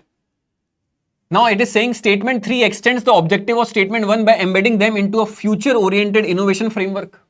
Of course, because statement 3 is also talking about that the case of what? Because of Sagarmala 2.0, which is an advanced version of Sagarmala 1, it will lead to what? More futuristic innovation framework. So statement 3 is also what making the statement 1 to do that particular case. And last is what statement 1 contradicts statement 3 by focusing only on what traditional infrastructure instead of what modern innovation. No, it is not. Both statement 1 and 3 are complementing each other. 2 and 1 are complementing each other. None of the statements are actually absurd in nature. And therefore, this statement will be wrong. So our correct option will be statement 1 and statement 2. Although all the 3 statements are correct, so our answer again will be B. Our answer will be again what? B option. So B is the correct answer. So yahan par we have written what? The case of B option. Again, places in news. I have taken a lecture on places in news of just 1 hour on the UPSC wala YouTube channel just before 7 to 10 days before the examination. And out of that, 3 entries have come in the examination. Lake Turkana is one, Strait of Hormuz is one, Winzam Port is one. So Lake Turkana is again what? Very important lakes of what? The case of Africa. So it is in the country of Kenya. So this Lake Turkana is what? The largest desert lake in the world. It is the largest desert lake in the world. I have also attached some few infographics. They have not attached in this particular presentation, but the presentation I have taken on the English channel, that is the UPSC wala, I have shown the snippets also. Just few minutes back, I was taking a discussion on UPSC wala channel. I hope it is clear.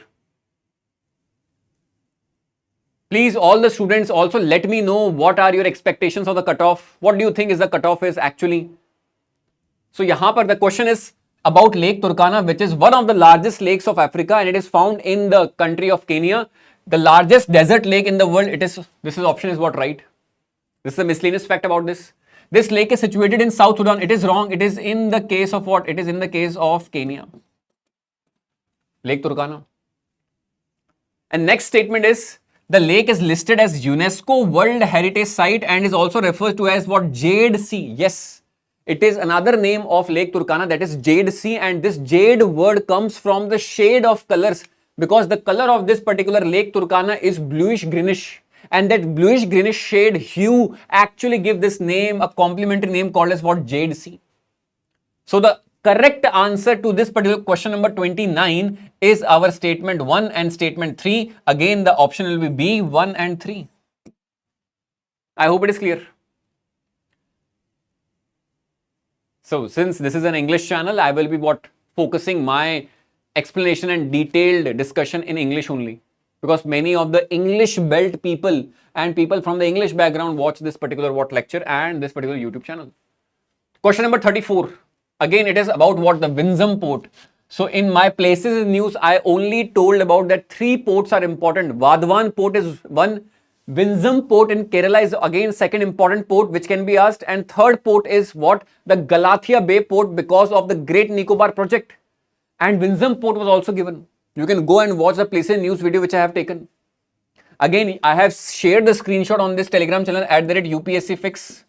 You can go and actually join this. This is a Telegram channel at the UPSC Fix.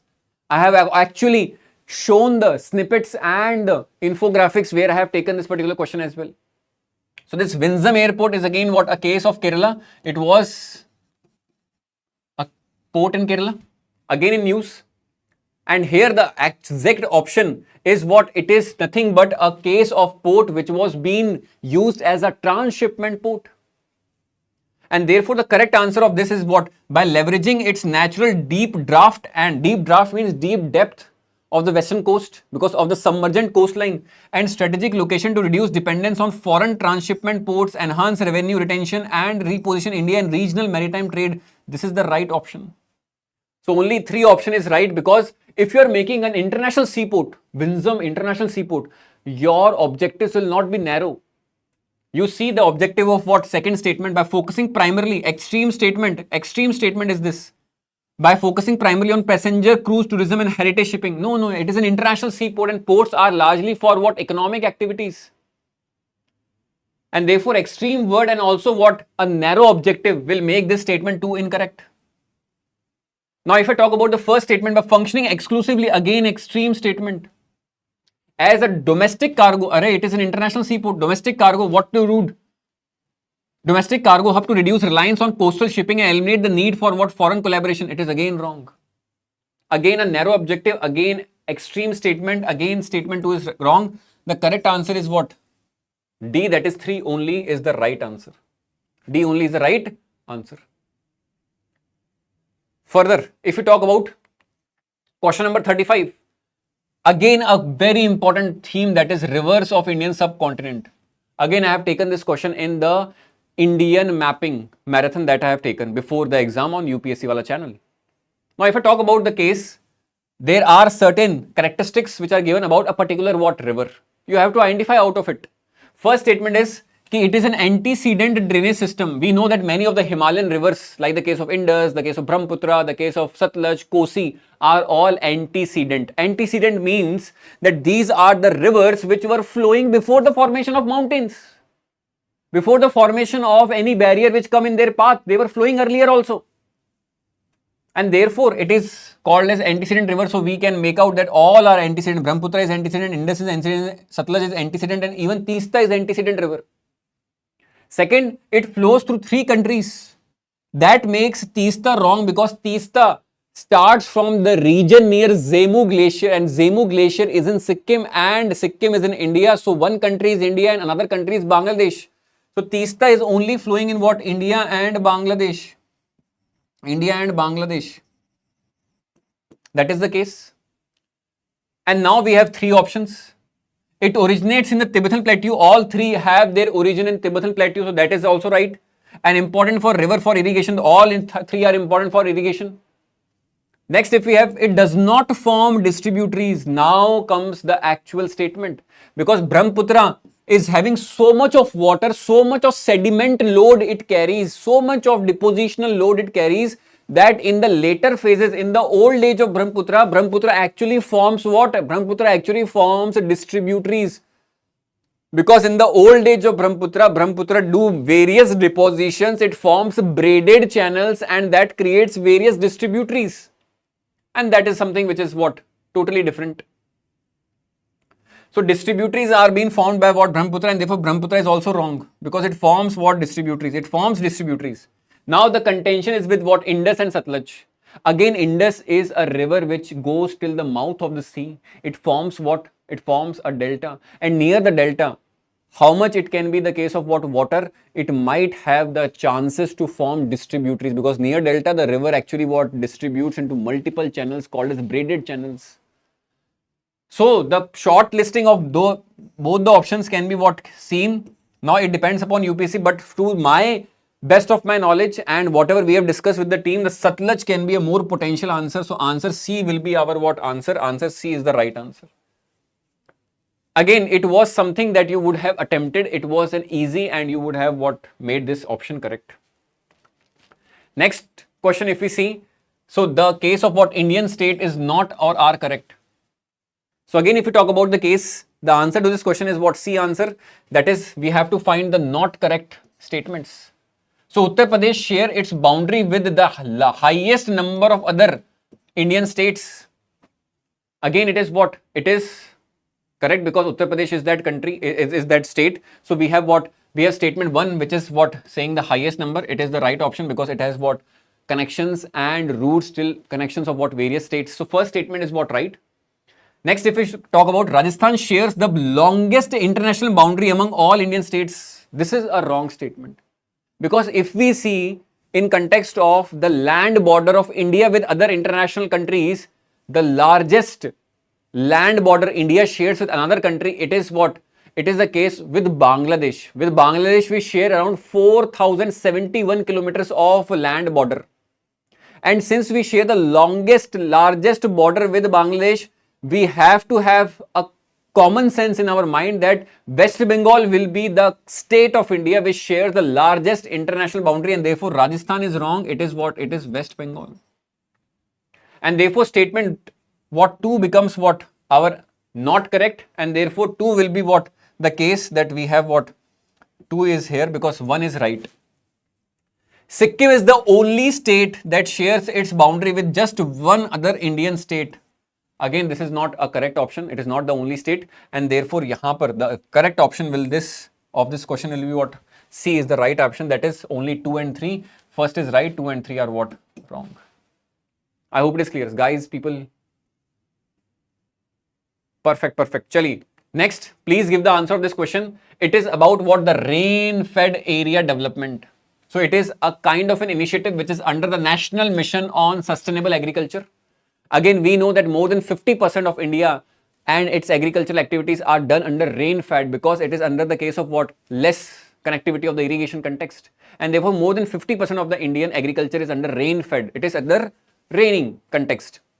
And in that sense, these are the objectives written of what? The rain-fed area development. Encouraging monoculture in rain-fed areas. Wrong. If we do monoculture, let's say if you're doing only paddy cultivation, it will again lower down your what? It will lower down your groundwater table.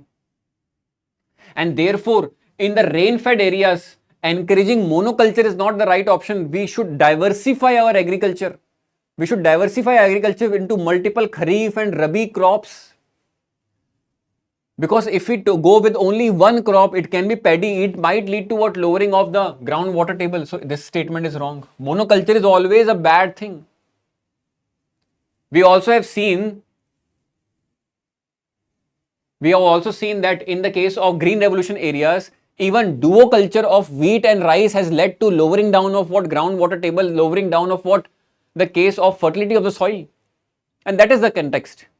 Next, if we talk about increasing rice cultivation in irrigated regions, again you are talking about rain-fed area development. If in rain-fed area, if you are growing rice, rice is a water-guzzling crop. It requires good amount of what? Water.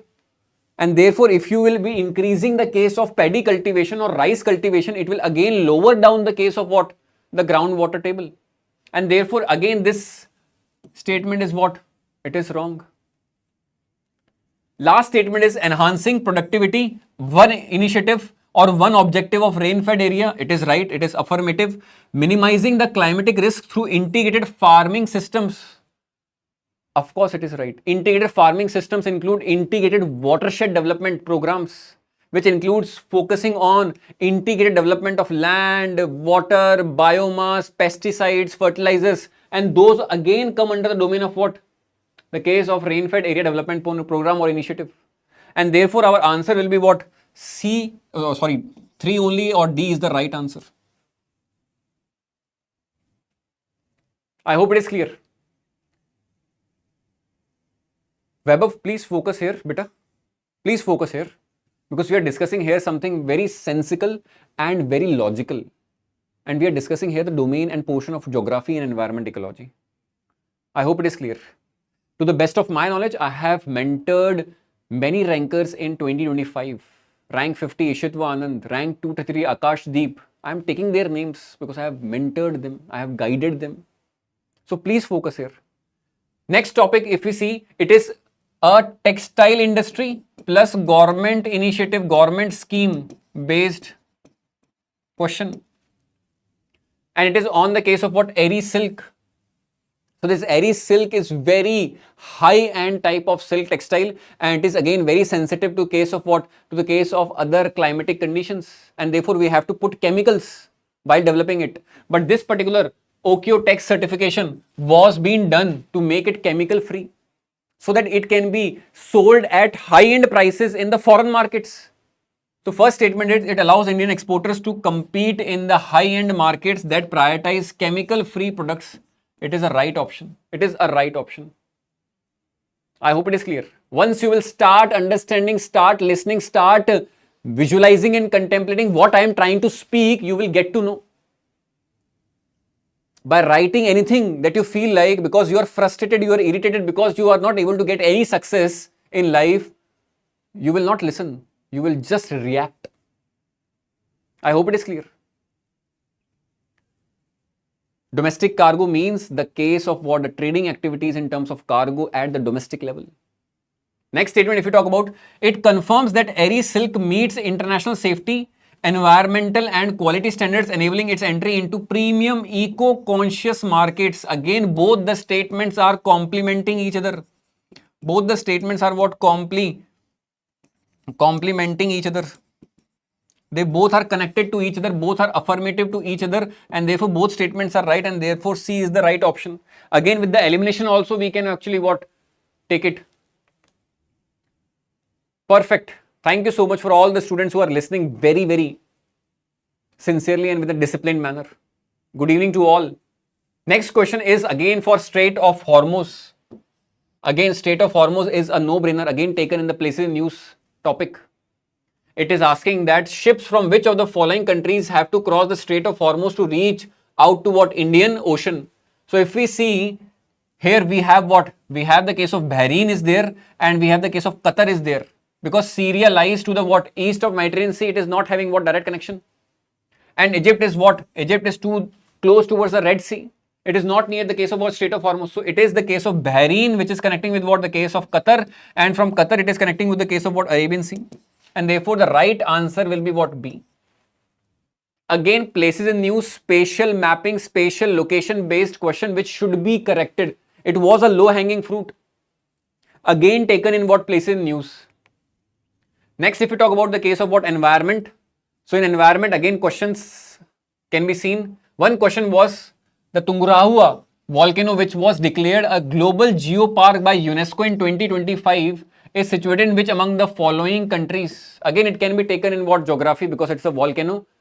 But this particular type of volcano, which is also a UNESCO global geopark, it is situated in what? The case of Ecuador.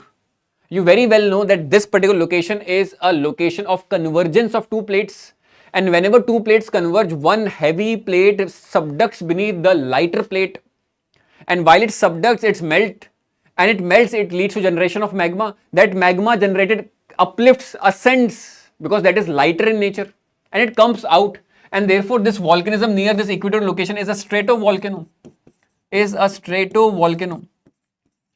Now again, this location was very miscellaneous, but here you will find what? Multiple volcanic eruptions which have happened, and therefore it was in news. It is a stratovolcano. Stratovolcano is a composite volcano which includes two layers. One layer is of lava, one layer is of pyroclastic material. And these are violent type of eruptions which lead to formation of stratovolcanoes. And that is the case. So the correct answer to this question was A, Ecuador is the right location. Again, if you know, you can make it correct. If you don't know, there is no need to what? Put blind guesses. I hope it is clear.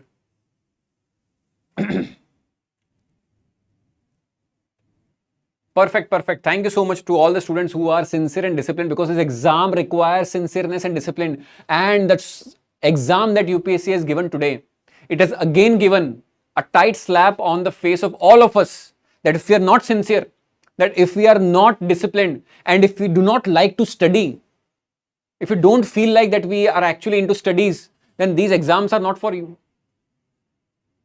These exams are not for people who are just preparing for the sake of preparing. These exams are people who like to love, who like to learn to educate themselves, who like to get themselves more educated in academics oriented studies, who can do actually.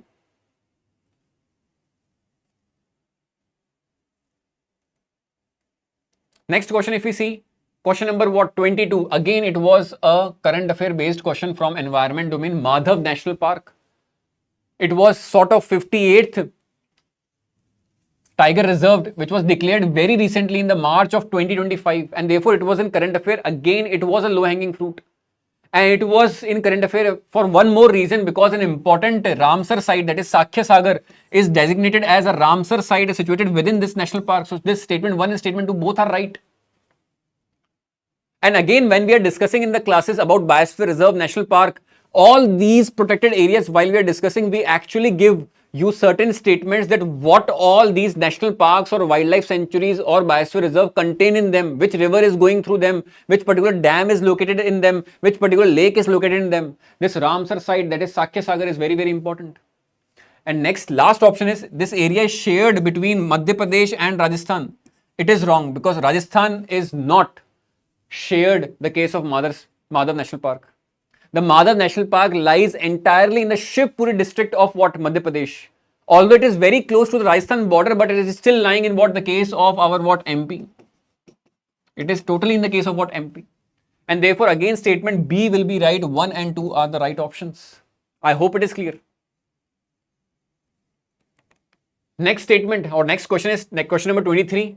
Again, it is asking about the climate of Andaman and Nicobar Islands. Again, the case of Andaman and Nicobar Islands was a hot topic because primarily of the Great Nicobar project, because of various environmental activists and all. So we have given an highlight and an important hotspot that this question or this particular theme can come. But they have asked a more geographical question from this particular topic. It is asking the correct statement. First statement, the climate can be defined as humid, tropical coastal climate. Of course, we have the longest coastline when it comes to the entire Indian territory. The longest coastline is of what? Andaman and Nicobar. And therefore, that coastline has that case of what? Coastal climate. And again, it is lying in what? Tropics. It is in the tropical country, tropical location, tropical region, tropical union territory, very close to equator. And therefore, it has what? Humid and tropical coastal climate. So, first statement is right. Again, when we talk about the case of what? Andaman and Nicobar Islands, we see that they are what? They get rainfall both from southwest monsoon and also from what? Northeast monsoon, while the southwest monsoon retreats. Just like the case of Tamil Nadu. So Andaman Nicobar Island actually get their rainfall both from southwest monsoon and northeast monsoon. It is right. Daisy, in this exam, the so much lengthy options and so much lengthy statements and so much lengthy questions were there that you should have a good command on English as a language. You should be a good reader. You should be a very much contemplative reader, having good critical thinking. I hope it is clear. Vaibhav, there are some other good things to do in life. You will not achieve anything by criticizing you yourself and me. It is showing an frustration and irritation on your part, beta. You have to achieve so many good successes in life. So first statement is correct. Second statement, receive rainfall both from southwest and northeast monsoons. It is also correct. Maximum precipitation is received between December and May. Again, it is wrong. Because in May, there is no rainfall majorly. because we know that the southwest monsoon hit the Malabar coast of Kerala on the first week of June. In the first week of the coming June, the southwest monsoon winds will hit what the case of our what Malabar coast. That means maximum rainfall they will be getting not in the month of what May, it will be what, it will be June, and therefore this statement is wrong, and therefore only statement 1 and 2 are right, and again B is the right statement. B is the right statement. Again, this PDF of presentation will be uploaded on this Telegram channel at that UPSC Fix, and I've also given what the snippets of the questions which came from the classroom and the YouTube marathons on this particular what Telegram channel. I hope it is clear. Let's study further. If you talk about next question, question number 26, it is talking about a foxtail orchid and asking about the following statements, which is having a technical name Rhinochostalysis retusa. So you will be getting a logic, a evidence, a link that it is asking about an orchid, and these orchids are what? Epiphytic orchids. Epiphytes, we call them as what? Climbers. We call them as what? Climbers. Because we know that these epiphytes or climbers or orchids are a specific type of flora, plant species, plant vegetation. Now what happens is कि in the tropical rainforest regions where the tree canopy and tree density is very, very high, very less amount of sunlight able to reach the ground, and therefore what we see is that due to very less amount of energy or sunlight reaches the ground, there is these epiphytes or climbers actually go on the mechanical support of the trees towards the higher reaches so that they can get what? Some level of sunlight. And it is because of this reason that it is an epiphytic orchid. Next, if we talk about the species is endemic to northeast India. No. If we know that if multiple locations on earth have tropical rainforest, they can be seen in Brazilian forest, they can be seen in what? Congo Zaire basin, they can be seen in what? The Indonesian region. These are equatorial biomes. The tropical monsoonal biomes, they might be having good rainfall. Multiple locations are there, and those multiple locations you will be finding what? Epiphytes, and therefore this is not endemic specifically northeast region. Endemic means something which is found only at a particular place, but it is not the case. It is found in what? These important locations of Southeast Asia, East Asia, etc., etc. And therefore this statement is wrong. This statement is right. And this is a factual statement that it is a state flower of Arunachal Pradesh and Assam both. This is a right statement. And therefore going forward, while you are preparing for 27, 28 attempt, you have to be very good in your factual analysis and factual knowledge base also. Because people who are having good factual base, good information base, and those who are preparing even for the state PCS, they are actually doing good. Because such type of facts we actually study for state PCS. So in journal, you have to go through what? 1 or 2 reading at least of Lucent GK also. Because so many difficult miscellaneous facts have come in this time, be it from what the case of history, polity, in fact in some questions of geography and environment as well. You have to go. I hope it is clear, beta. So the correct answer of this statement is what? Again 1 and 3. So this will be B is the right statement. The student has done a wrong analysis. Answer is B. Don't go with these marking. Go with the markings I am giving you. Next question, if we see 28th question, again it's a United Nations Ocean Conference which is held in what? 2025 in France. And here the Food and Agricultural Organization, which is a specialized agency of UN, has asked or the case demonstrated its leading voice on marine and ocean issues, especially on sustainable fisheries, aquaculture, for resilient livelihood and what? Blue transformation. If this is a very detailed explanation of something, you can take out inferences from this particular language itself. It is talking about livelihood. That means us humans. That means it is not only focusing on coral reefs. That means it is not focusing only on what? The estuaries. So statement 3 and statement 4 will be wrong. Since it is talking about livelihood, since it is talking about sustainable fisheries means environment should be right, okay. Since it is talking about livelihood, it means productivity, production should be there. This is also right. Since it is talking about aquaculture will lead to what? Better nutrition security. And while it is a blue transformation comes from the word blue economy. And blue economy is an economic term, a term which is impacting our daily life. And therefore, if we want to select a right statement, we will not go with what better ocean, because it is a narrow statement. It is a narrow statement. We will be going with a broader statement, and broader statement is actually saying what? Broader statement is actually saying better life. It is saying what? Better life. And therefore, the right answer to this question will be B is the right answer. B is the right answer. I hope it is clear. Next question, if you talk about here, again, it is a case of what? Reducing emissions from deforestation and forest degradation, RED plus initiative. At least 2 or 3 times in the PYQs question has been asked from RED and RED plus initiative. So these initiatives came and have their history in what? In the climatic conference which held in 1992, Rio Summit, Earth Summit. And there the world community for the first time gave forest principles, and from those forest principles you get from this RED and RED plus initiatives. So in India, the first Vivo certified project on this RED and RED plus initiative was done in the case of our Meghalaya, that is in the East Khasi Hill community, where NGO and government with hand in hand approach, integrated approach, collaborative approach started this project of what? Reducing emissions from deforestation, forest degradation by actually supporting the forest resources, the vegetation of that area. Bilkul, yes, diplomat, it is very easy to discuss these questions when you know the answers, when you are in the AC room, when you are having laptop chat GPT with you. But beta, and to all the students listening, it is also very easy to criticize on the YouTube chat, but it will not solve the purpose. What will solve the purpose is if you are very interested in actually going to the higher echelons of bureaucracy, to go into what? Higher civil services. You don't have to waste your time by typing unnecessary frustrated things on the comment section. What you rather instead have to do is, you have to take out your books, again start beating on your craft, again start improving yourself mentally, intellectually, spiritually.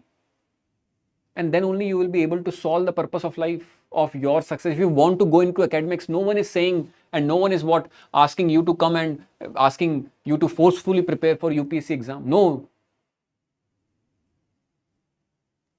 Don't show your frustration.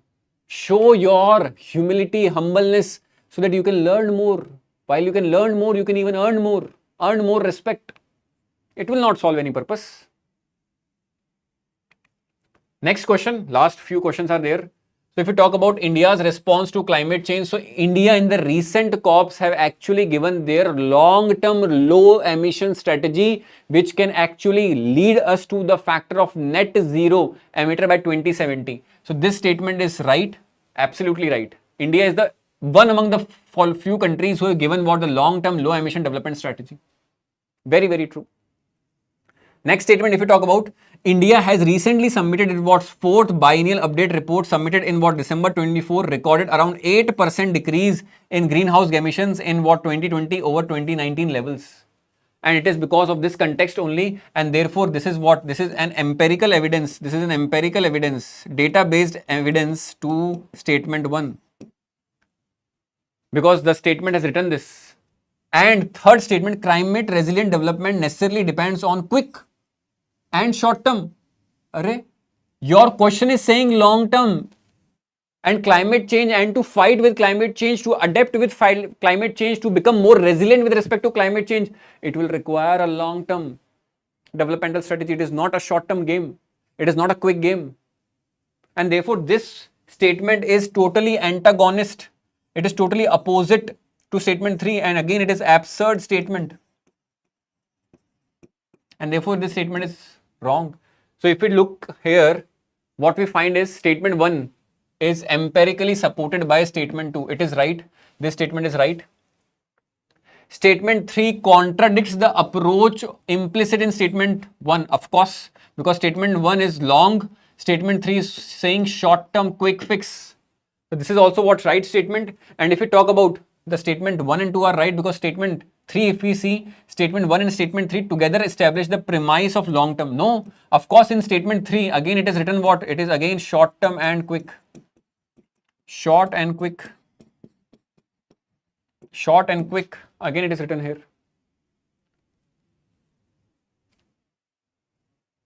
I hope it is clear.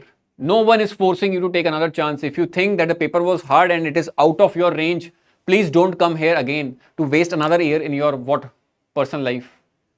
And if you think that you can, and if you think that you are actually doing good and evolving, and you can do something good in academics, because that is what you have done the last 20 years of your life, you have done only one thing, that is that you have studied. Then only you come here and give one more year to this exam. Otherwise, please, please, please, it's my humble request, don't come here. I hope it is clear. Next question, if we go, it is with respect to what the Western Hollow Gibbons. Western Hollow Gibbons, which of the statements are correct? It is asking correct statement. So there is a sanctuary in Northeast India is home to this ape species listed as endangered. So in the IUCN, this Hollow Gibbons is what? Endangered species, and therefore this statement is what? 1 is correct. Now they have what? Specialized brachiation adaptation. Brachiation means, since largely these tropical rainforests are having what? Large trees, and no one lives in the bottom, because in the bottom there is so much humidity that there are various vector-borne diseases which can be succumbed by these ape species, and therefore these apes are what? They are having arboreal characteristics. They are having what? Arboreal characteristics. Arboreal characteristics means they go from one tree to another. They actually live on trees and they go from one tree to another.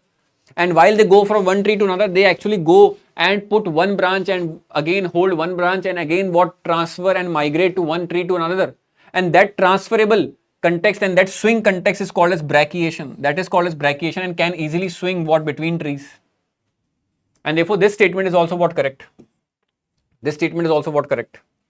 And last statement we have what? They possess a strong and heavy build like gorillas. If they would have what? Have a very strong and heavy build like gorillas, they would not have easily swing between the trees. They would have not shown what? The case of brachiation. So yahan par there this the context, the process strong and heavy build like gorillas. Yet they are remarkable tree climbers. It is again antagonist, opposite to statement 2, and therefore statement 3 is wrong. Again the correct statement here will be what? B, that is 1 and 2. Very good, Mohammed Sahil, if that is the case.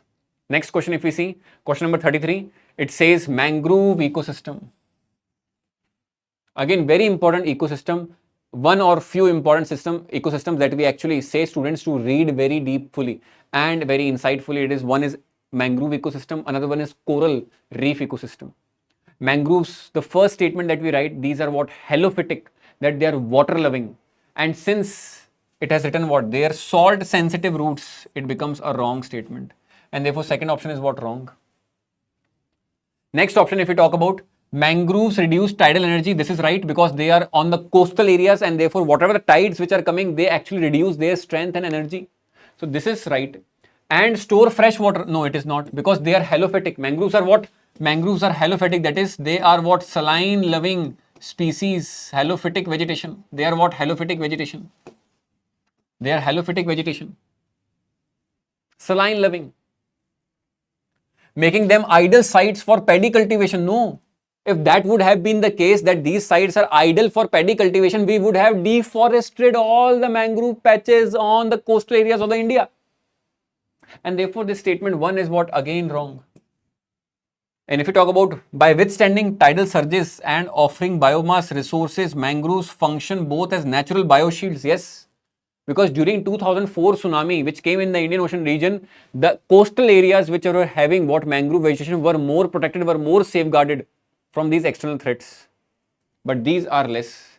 And it also provide livelihood basis for what? Rural communities, and therefore statement 3, that is D, is the right option. D is the right option. Prediction for cutoff. Prediction for cutoff. My prediction is what? 78 to 88 marks. And this will also depend upon what? This will also depend upon the level of difficulty of CSET. Since I am taking discussion, I have not seen the CSET paper. But then if we talk about if the CSET paper is again tough, it can go to this side. If the CSET is relatively easy, it can go towards what? 80, 85, 88. Yes, Weber, we will be discussing beta the case of CSET also shortly after the case of the paper will be out. Next question is Amur falcon, again a very important theme of what environment ecology. So Amur falcon is a kind of a bird species which actually is a transboundary type of a bird species which comes from very, very far international borders, and it comes on India as a stopover location. Now if you talk about, it showcases, so in the case of Nagaland, the communities of Nagaland for the first time during 1970s and 80s, first time saw these Amur falcons coming to Nagaland. They saw and they hunted them like anything. And with time, with more literacy, with more biodiversity conservation, they started preserving those Amur falcons which come during the certain parts of the year. And every year in Nagaland, in the Wokha town of Nagaland, they actually celebrate the Amur falcon festival. So it showcases how sustained local conservation efforts can contribute to the arrival and protection of what international migratory birds. So if you talk about this statement is what it is asking, what the correct statement. So this statement is right, that this is what showing the permanent and sustained conservation efforts that will what contribute to the conservation of these Amur falcons. This is the story. Daisy, now if you talk about a movie which is saying, beta, how then they will be able to differentiate between the competition? Competition is rising every year. They have to select the brightest of the brightest minds who can apply logic, who can apply critical thinking, who can apply analytical thinking in the exam. And if you don't possess those, they will not hire you, they will not recruit you, and therefore they will eliminate you at the prelim stage. It reflects global success of advanced tracking technologies that guide migratory birds back to their stopover sites. No. Of course, Nagaland is a stopover site for what? More food reservation and storage for reproduction. But these stopover sites and a technology based which is giving them a tracking to again go back to their storage stopover sites, it is not the case. It is a wrong statement. There is no such technology which will actually guide them to go back to their stopover locations. No, it is not there. Now further, if you talk about last statement, that it confirms that Amur falcons have adapted to permanent residency in India due to favorable habitat. No, India is just what? India's Dongyang or Wokha town of Nagaland. It is nothing but a stopover location. It is nothing but a stopover location where they come and they halt for certain days and again they go. It is not a permanent residency. It is not a permanent residency, and therefore statement 3 is again wrong. The correct statement to this is what? A. Next question we have, and the last question perhaps, it is Nirantar. Nirantars. And this Nirantar is having full form National Institute for Research and Application of Natural Resources to Transform, Adapt and Build Resilience, a platform for institutions under the Ministry of Environment, Forest and Climate Change is correct. See what is it written? Natural resources, transform, adapt, build resilience. First statement, ecosystem survey and analysis is a vertical under this platform, the lead institute of which is Botanical Survey of India, Kolkata. Of course, this particular institution, this particular what initiative is actually doing what? It is doing ecosystem survey and analysis. And it is a vertical under this what platform. And next, if you talk about research and management of ecosystem service is a vertical under this platform, the lead institution of which is what? Central Zoo Authority. No, Central Zoo Authority is specifically for fauna.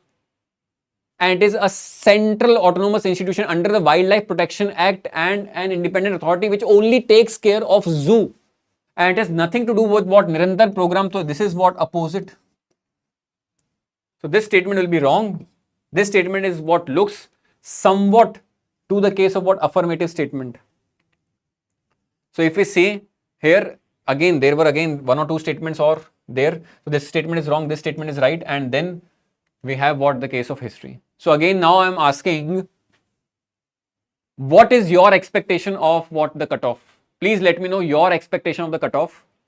What do you think was the case of cutoff which you feel like? How you feel the paper level of difficulty?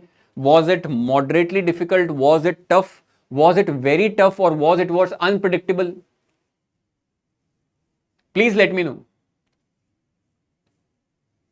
Please let me know. How was the paper? How was your first reaction? And always remember in life that by criticizing, by being frustrated, by being irritated, you will not solve your purpose of life, your success. If you think you can, if you think you can, you can. If you think you can't, you can't. It is this mindset which is what? Very important. Thank you, Daisy. Vaibhav, thank you, beta. You are not very much welcoming in the earlier stage, but you might have liked the discussion. Thank you so much. Ankush, 80. Ankush is saying 80 will be the cutoff. Vasu, hi. Rahul, 75. Shubhan, 80. Sai Baba is saying 70 to 80. Slightly tough, Rohan is saying. But when, Rohan, you will be in the examination hall under such pressure where you have to solve polity, history, geography, economy, all the statements, that becomes a tougher paper, beta. SST Gowari 85, Shubhan 70, 75. I don't think that will go that low, but let's see.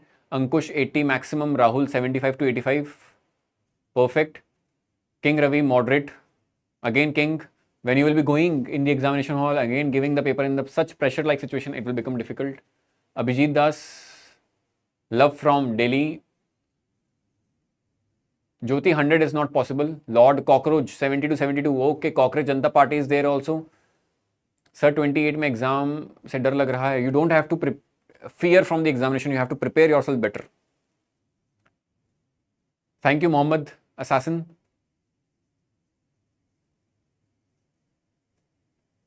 Change your subject, Nikhil. Okay, let me ask if next teacher is available so that they can take the discussion.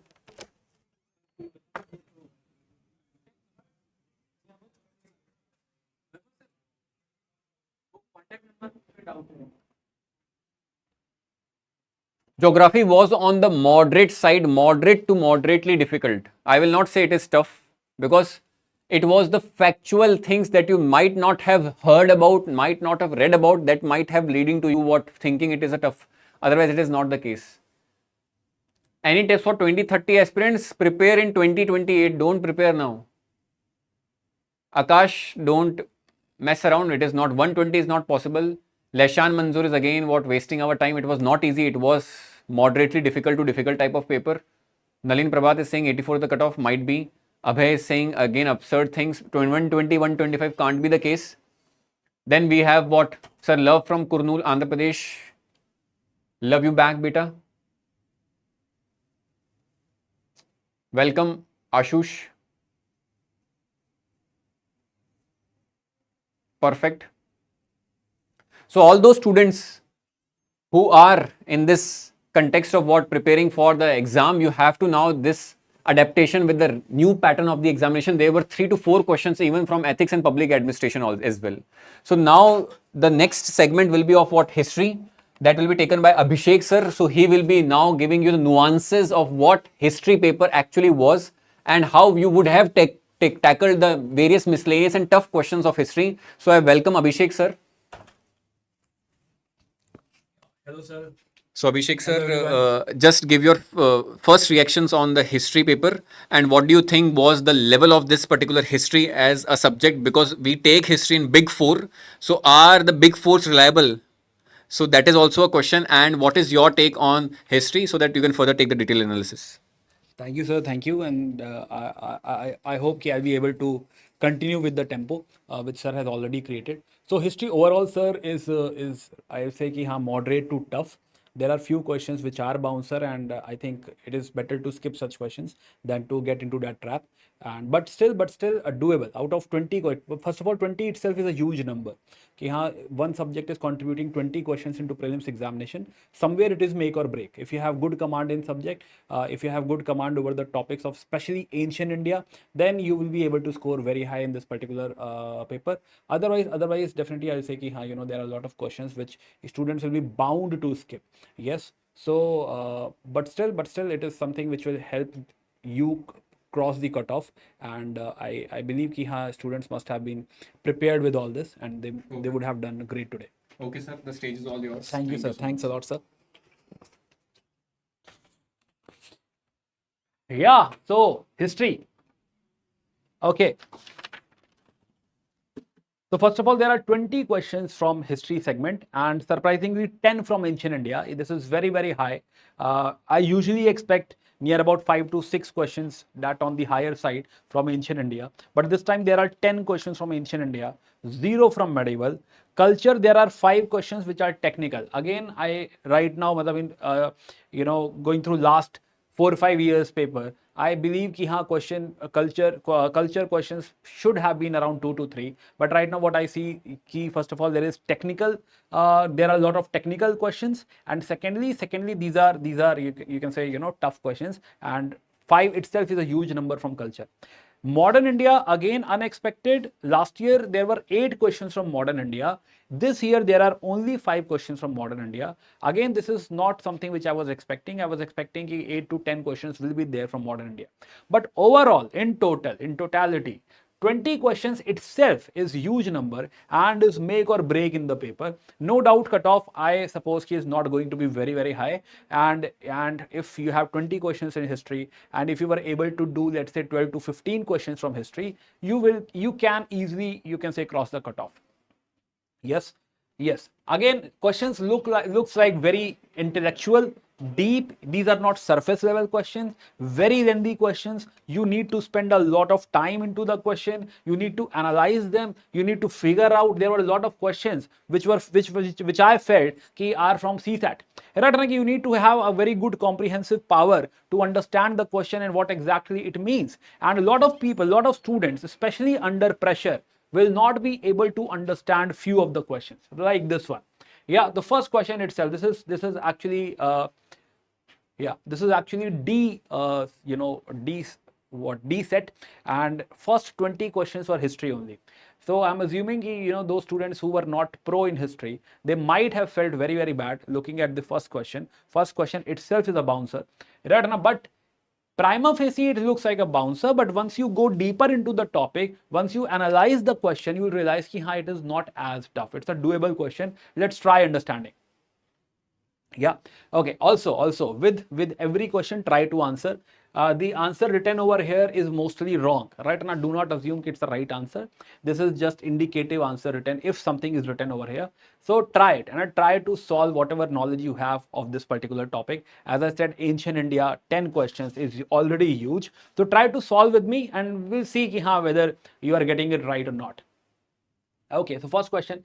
In the Pleistocene period, either the Yamuna once flowed into the Indus or the Satluj flowed into the Yamuna.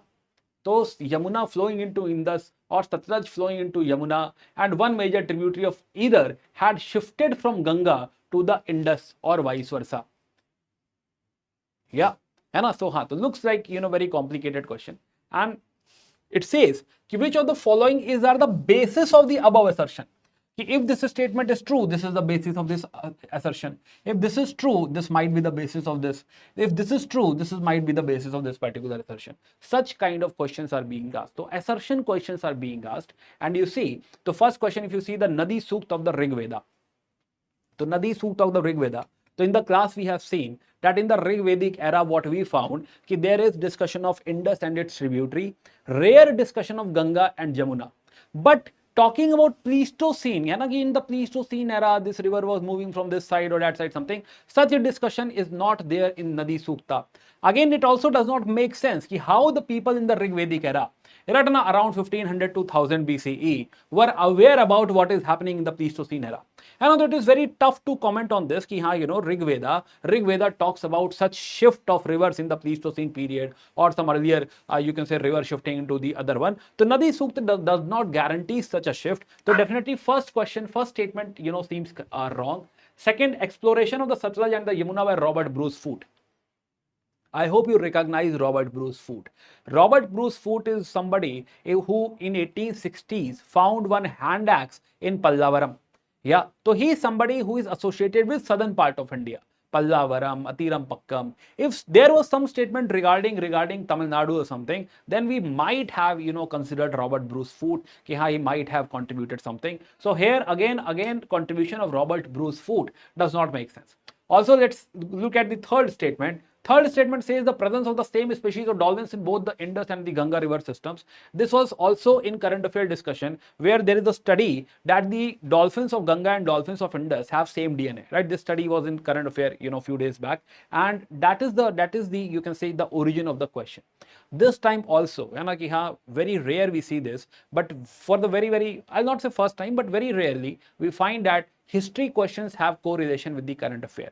So there are few questions today which have correlation with the current affair. Otherwise, in general, history has its own questions and they are not correlated with the current affair.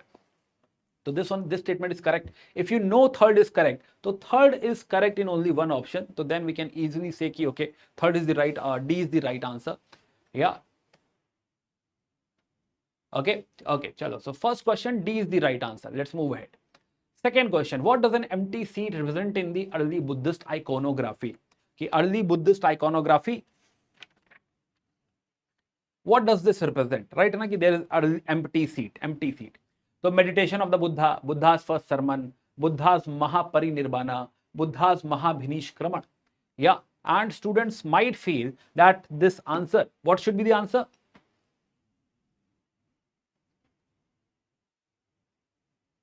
Yeah. Yeah, try attending this one. So it feels like if the seat is empty, feels like Buddha has gone, right? And if Buddha has gone, that means it is like Buddha's Mahaparinirvana, death of Buddha. It feels like, and students might feel logically, C option is correct. But actually in Buddhism iconography, what happens? Buddha is never represented as a human. Buddha is not presented directly into the picture, into the sculpture, but instead of Buddha, what we find? We find empty throne, horse, elephant, or let's say Bodhi tree. These are the symbols which we find in the iconography. So here empty throne basically represents Buddha. This represents the state of nirvana. So nirvana state, meditation state. So meditation of the Buddha is being depicted over here. It is not Mahabhinishkraman. This is directly from the class. This I have discussed into Buddhism chapter in ancient India. This I also have taken up in detail while I was teaching sculptures. Buddha sculptures and all, when I was teaching, I have taken this up. So I don't have the screenshots today over here. I think it was missed, but yes, this is directly from the class. Second question, which of the following pairs of ancient and modern names of rivers is our correctly matched? Now this is a repeat question. If you check PYQs in last year, basically we find UPSC had asked some the Rigvedic names of Indus tributaries. Again they have asked this. Yes, so Vitasta is actually Jhelum, Askini is Chenab, Purushni river is Ravi river, which is correct, and Yavyavati is Beas. No, not, it is Vipas, which is Beas. So only one option, third option is correct. So C is the right answer over here. Yeah, so easy one, right? This is also easy one. So yeah, second and third question you can easily do. First question, yes, this was also doable, right? So first three questions doable. Question number 4. Which of the following statements on the Amravati Stupa and its relief sculpture are correct? It was located in the lower Krishna Valley. In India, it was next only to the Sanchi Stupa in size. Third, Amravati school of sculpture made a lasting impact on the later South Indian sculpture, and its products were carried to Sri Lanka and the Southeast Asia. So now again, so this is something we have discussed again twice. Amravati school, or basically Amravati Stupa, I had taught with Satavahanas. I had also taken up Amravati school of art while I was teaching sculpture. Yeah, sculpture in art and culture course. So Amravati situated in lower Krishna Valley. I think this is the common statement. This is basic statement. This you must have heard of Dhanyakatka. You must have heard of Dharni Kota. So these are all related to lower Krishna Valley. This is correct. And no issues. First statement is definitely correct. One you can eliminate. Then India, it was next only to the Sanchi Stupa in size. Now this statement itself, wants you to examine whether is this a possibility. First of all, size, which size? Right, horizontal size, vertical size. Vertically, we have bigger stupas, very, very big stupas. Even if we have seen the picture of Amravati Stupa and the Dhamek Stupa, Dhamek Stupa looks much bigger than the Amravati Stupa. So definitely the size thing, which type of size is not defined over here. And also, if you see, horizontal size, it is bigger than the Sanchi Stupa. Yes, so this is also wrong. Yes, the second statement is wrong. First statement is correct. If second is wrong, I guess this is gone. This is gone. First is correct. Okay, let's see third one. Amravati School of Sculpture made a lasting impact on the later South Indian sculpture, and its products were carried to Sri Lanka and Southeast Asia. Again, you realize that Amravati School of Art is, you can say, a genre in itself. It's very popular, very, very popular, because it's a school of art, right? It is definitely disseminating, it is spreading. It is not just Amravati Stupa. If it is spreading, definitely there is relation between Satavahanas and then Cholas with Southeast Asia, Sri Lanka. If something is happening in in Satavahanas era or in Cholas era or this Amravati School of Art, definitely it will spread automatically by default. So this is correct. So third statement is correct. We see a lot of cultural, you can say mixture of South India and Cambodia, Laos, then your Southeast Asia, Indonesia, Malaysia and all, and this is 100% correct. Also, this was directly discussed in the class. If you check your culture course, your sculpture wala class, you'll find this discussion there. Yes, this influence is there. Yeah, so C, not C. It is basically 1 and 3. B is the right answer. B. Yeah, third option is right. Yes, B is the right answer. I hope they're asking for right. Yes, right one. Okay, so correct. So fourth question. Let's come to fifth question. Which of the following pairs of the king and his dynasty in early historical Tamilakam are not correctly matched? Yeah. Okay. So again a very factual question about the kings of Cholas, Cheras and Pandyas. Cholas are simple. Cholas are very, very simple. Cholas, if you remember, there are only two main kings. One is Elara, one of the earliest known. Another one is Karikalan. Right? So Cholas, again, either Elara or Karikalan. Udyanjaral definitely is not a Chola. It's a Pandyan king. Right? So this option is wrong. Sengutwan is famous. It is Red Chera. Sengutwan is famous for the Patni cult, very, very famous king, known for his benevolent nature and all. And Sengutwan is the Chera, right? Not Chera. So Chera is correct, Sengutwan Chera is correct. Udyanjaral Chola definitely wrong. Nedunjalyan Pandya is also correct, right? So this is again directly from the class. It is also there in Tamil Nadu and CRT. That is also fine. Yeah, so this one, second option is wrong. They had asked not correctly matched. So the second, B. So B is the right answer. This is easy. This was, definitely easy and directly from the class itself. Okay. Again, Subhash Chandra Bose. Now again, a question which somewhere questions your depth in modern India. Whether you have just read modern India, or have you gone through all the events? Do you understand why things happened in the way which happened? Right now, so let's understand this question. Very good question, and in fact a very intellectual one. If you understand this story, if you know the Tripuri crisis, which was very which was very well detailed discussed in the class. Yeah, so let's go through this particular question. Which of the following factors contributed to the formation of the forward bloc by Subhash Chandra Bose in 1939? Bose failed to win the confidence of Mahatma Gandhi. The Congress left was disunited and failed to support Bose. The communists did not support Bose in his endeavors. The supporters of M.N. Roy and socialist leaders like Jai Prakash Narayan preferred Congress unity to supporting Bose. Yeah, try answering this one. Again, as I said, this is a very, very famous event. This is Tripuri crisis 1939, and I had discussed this in detail in the class. If you remember, we had discussed, those of you who are from the class, otherwise it's okay, just listen to it. In 1939, what happened? There was re-election of Subhash Chandra Bose, and Subhash Chandra Bose had defeated the contestant of Mahatma Gandhi, Patabi Sitaramaiah. And after this win, what happened? Since he was being supported by the radicals, he was being supported by communists in this endeavor, in this particular, election. So what happened? There was, you can say, expectation mismatch. He was somewhere going against the Gandhians, against the existing Congress Working Committee, and the existing Congress Working Committee resigned over here.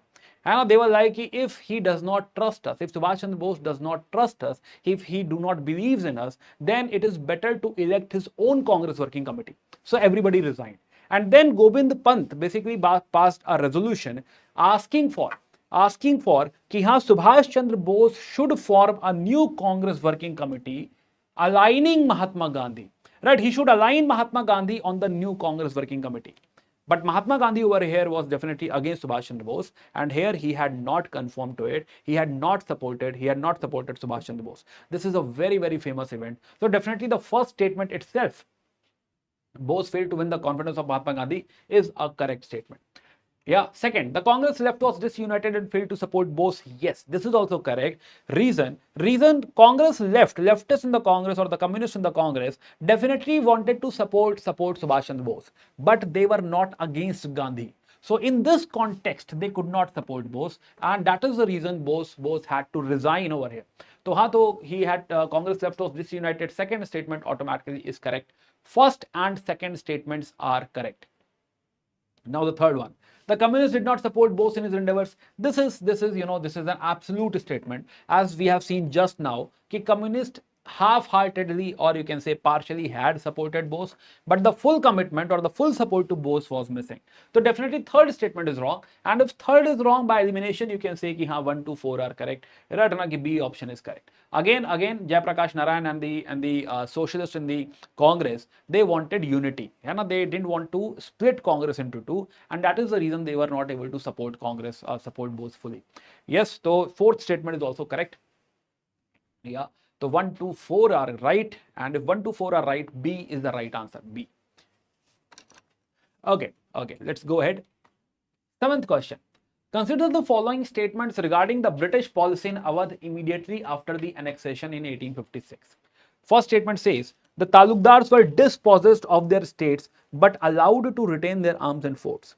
Second, a summary revenue settlement was made in 1856, assuming that the Talukdars were the outsiders.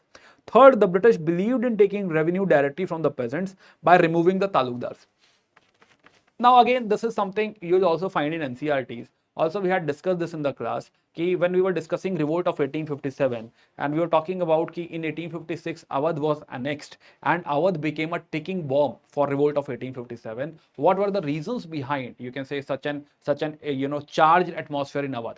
So one of the reason was Talukdars were being dispossessed. Even in Spectrum or any standard book, you'll find there were Talukdars who lost a lot of land, almost 20-30% states were lost, and they not only lost their states but also their power, like army, forts and all. And now the first statement seems wrong to me. Talukdars were dispossessed of the states, but they also lost their arms and forts. Second, summary revenue settlement was made. Yes, correct. Britishers had realized by 1856 that zamindari settlement is not something which they should pursue in Awadh, and that is the reason they brought a summary, or you can say ad hoc simple revenue settlement, which is directly with the peasants, which is similar to Raiyatwari system.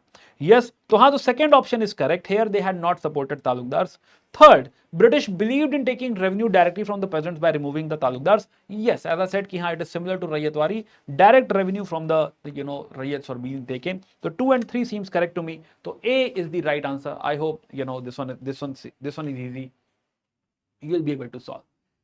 Okay, 8th question. Now again, this one. Now this is a question which very much looks like a main examination question. Very analytical, asking for reasons, possible reasons and all. Yeah, another look at this question number 8. Everybody.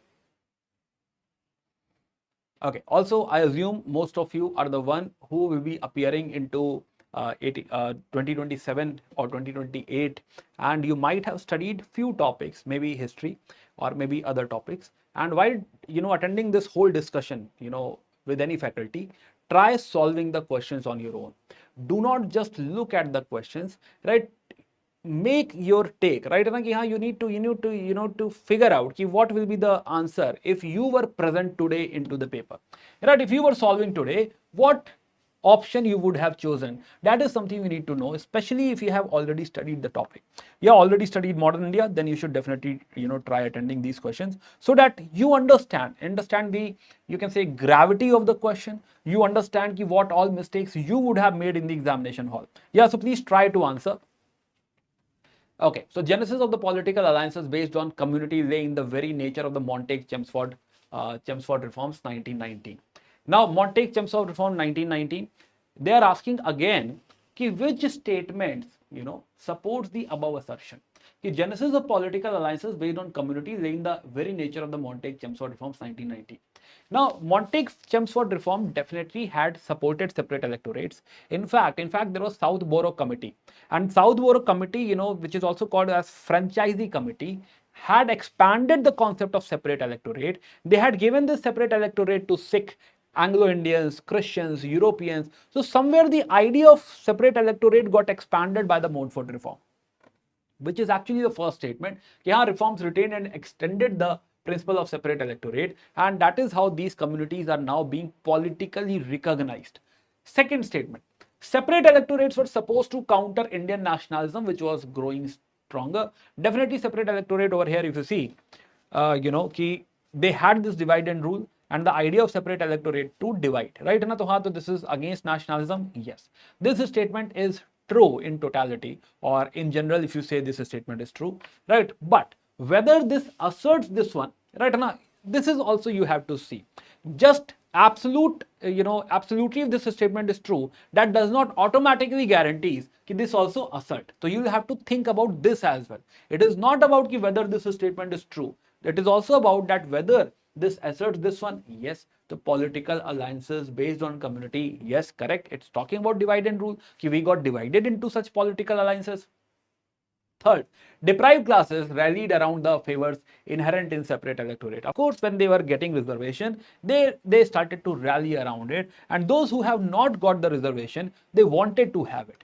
So third statement is also correct. Ki hai na ki haan, they were rallying around. So all the three are correct. They are basically, you can say, asserting the statement. So you know it is fine. So all three are correct. D is the right option over here.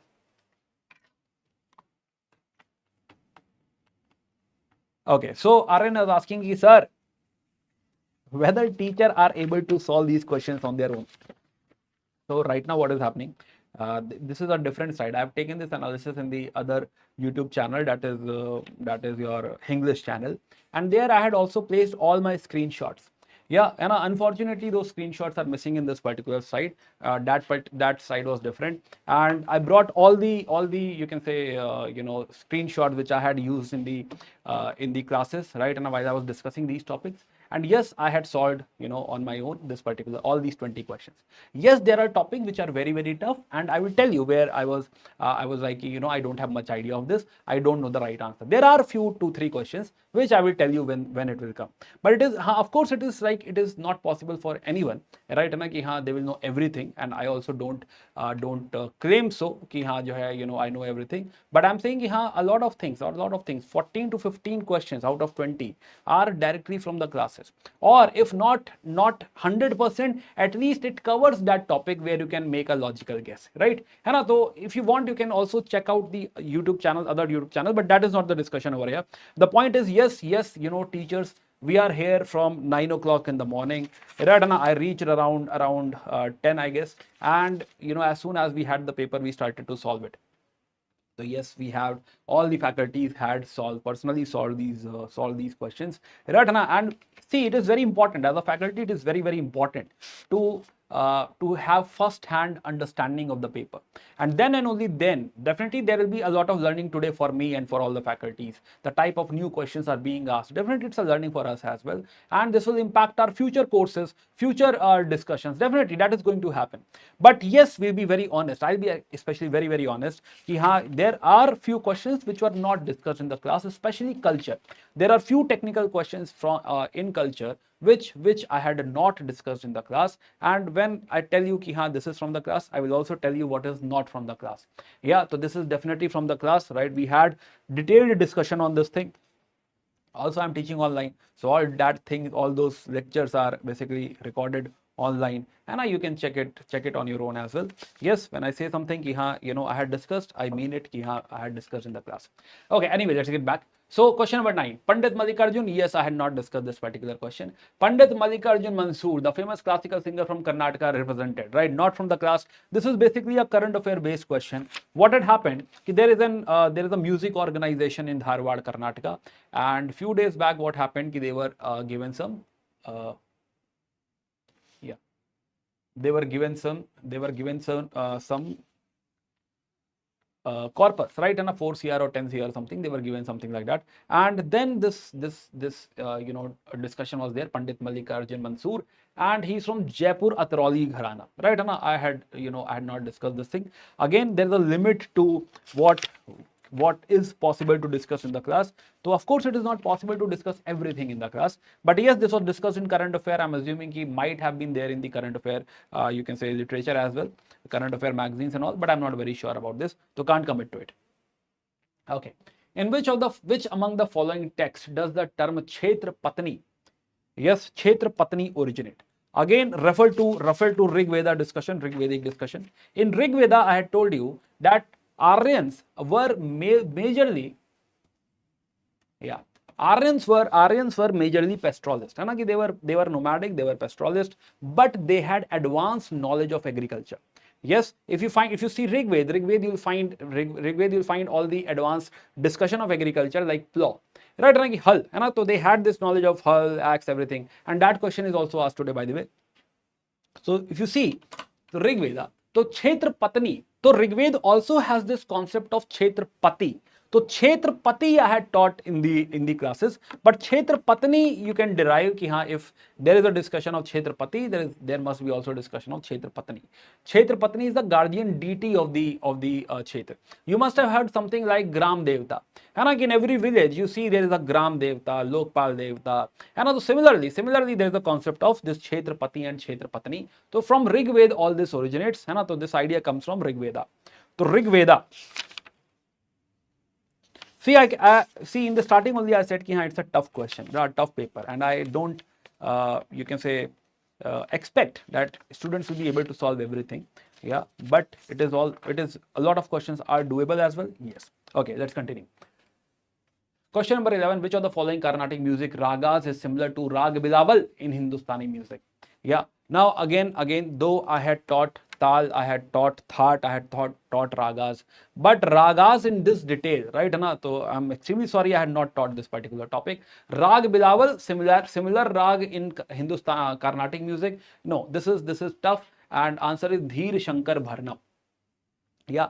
Also, I'm not very sure whether I'll be teaching this, in the future courses as well, because this is like huge technical, right? Very, very technical. First of all, you need to have understanding of ragas, and then the technical understanding of ragas. For example, this particular rag, if you see Rag Bilawal is all about the Uch Swar. All the Uch Swar, or basically upper notes, are there in Rag Bilawal. So similar rag in Carnatic music. This is a very, very tough question, and I'm sure a lot of students will escape. Few students will attend this question thinking if this is Carnatic, so the name should be in Sanskrit. Yeah, so that way Dheer Shankar Bharnam, sounds like this is the Carnatic music rag. So they will take this bet, or basically a guess, maybe D is the right answer, and D is the right answer, right? So luckily also you can get this one right, but technically, telling you how exactly it is there, right? It is definitely, not possible. Okay, going ahead. Question number 12. The artificially fixed rupee sterling exchange rate prescribed by the Hilton-Young Commission 1926 was adopted by the British government for which one of the following reasons? Now, there is some Hilton. Now, let's get back to modern India and think about, so think about the artificially fixed rupee sterling exchange rate. There is some commission, Hilton-Young Commission in 1926, and they are artificially fixing some rupee sterling exchange rate, right? Something like that is happening. For example, today you have, let's say, rupee and dollar exchange rate, or rupee or euro exchange rate, and it is governed by demand and supply. Now, if government artificially fixes it, there must be some motive behind it, right? So yes, so what can be the motive? So now go through all the options. Let's start from D. Preventing depreciation of the rupee in terms of gold. Now, at that point of time, we don't have this gold standard. Gold standard is you have enough gold to support something, support the currency. So we are not having enough gold for this, or basically Britishers will not be investing gold into this. So this is not a possibility. This is not something, Britishers will do. Second, encouraging export of cotton produced from India, again does not make sense. At this point of time, you must have, if you remember, in class we had discussed this is the era of fiscal imperialism, where they had invested a lot of money into us. So export of cotton is not something they'll be worried about. Sorry. Third, see B option, providing support to Indian importers. Why? When? Right now, since when they started to promote support Indian importers? So B option does not make sense. A option, if you see, aiding the flow of remittances from India and maintaining India's credit worthiness. Ki haan, you know, India's credit worthiness has to be supported. Reason, British investors had invested a lot into India, and if the credit worthiness is gone, then their investment will also be lost. So A option seems very, very logical. Ki haan, if they have done this, this must be the right thing. So A seems correct over here. Yes. Okay. 13th question. Again, this is a very simple question directly from the classes. Again, if you remember Mahajanpada discussion. In Mahajanpadas, we had discussed about currency. है ना कि कहा पना, crush pana, basically we said that Nishka, Kamsa, Kakanika, है ना यह Kakanika. So these are some coins, right? First statement. Second, literary evidence from Pali text is corroborated by archaeological evidences of punch-marked coins from many sites, most of them made of silver. So first statement is saying that first of all we have literary evidences of coin. Second statement is saying कि हाँ we have archaeological evidences of coin as well. What does this mean? They are not asking whether it is correct or not. They are asking कि the above statements have been associated with which of the following. That means they are correct. Of course they are correct. But they are asking what does this mean? Does this mean that urban life is emerging, emergence of the urban life? If you have more coin, if you are moving from barter system to the currency system, that means it's a urban area. Right? An urban area needs currency. And there are more, you can say, transactions, more exchanges. So it is urban life. Correct? And makes sense. Correct. Second, transition to money economy. Of course, if you are moving from barter to currency and all, it is transition to money economy. Both the statements are correct. Obviously, C is the right answer. I hope you got this one. Okay, 14th question. Which of the following temples have Nagara style shikhar? Now again, this might have been trap for few because it is not asking Nagara temple.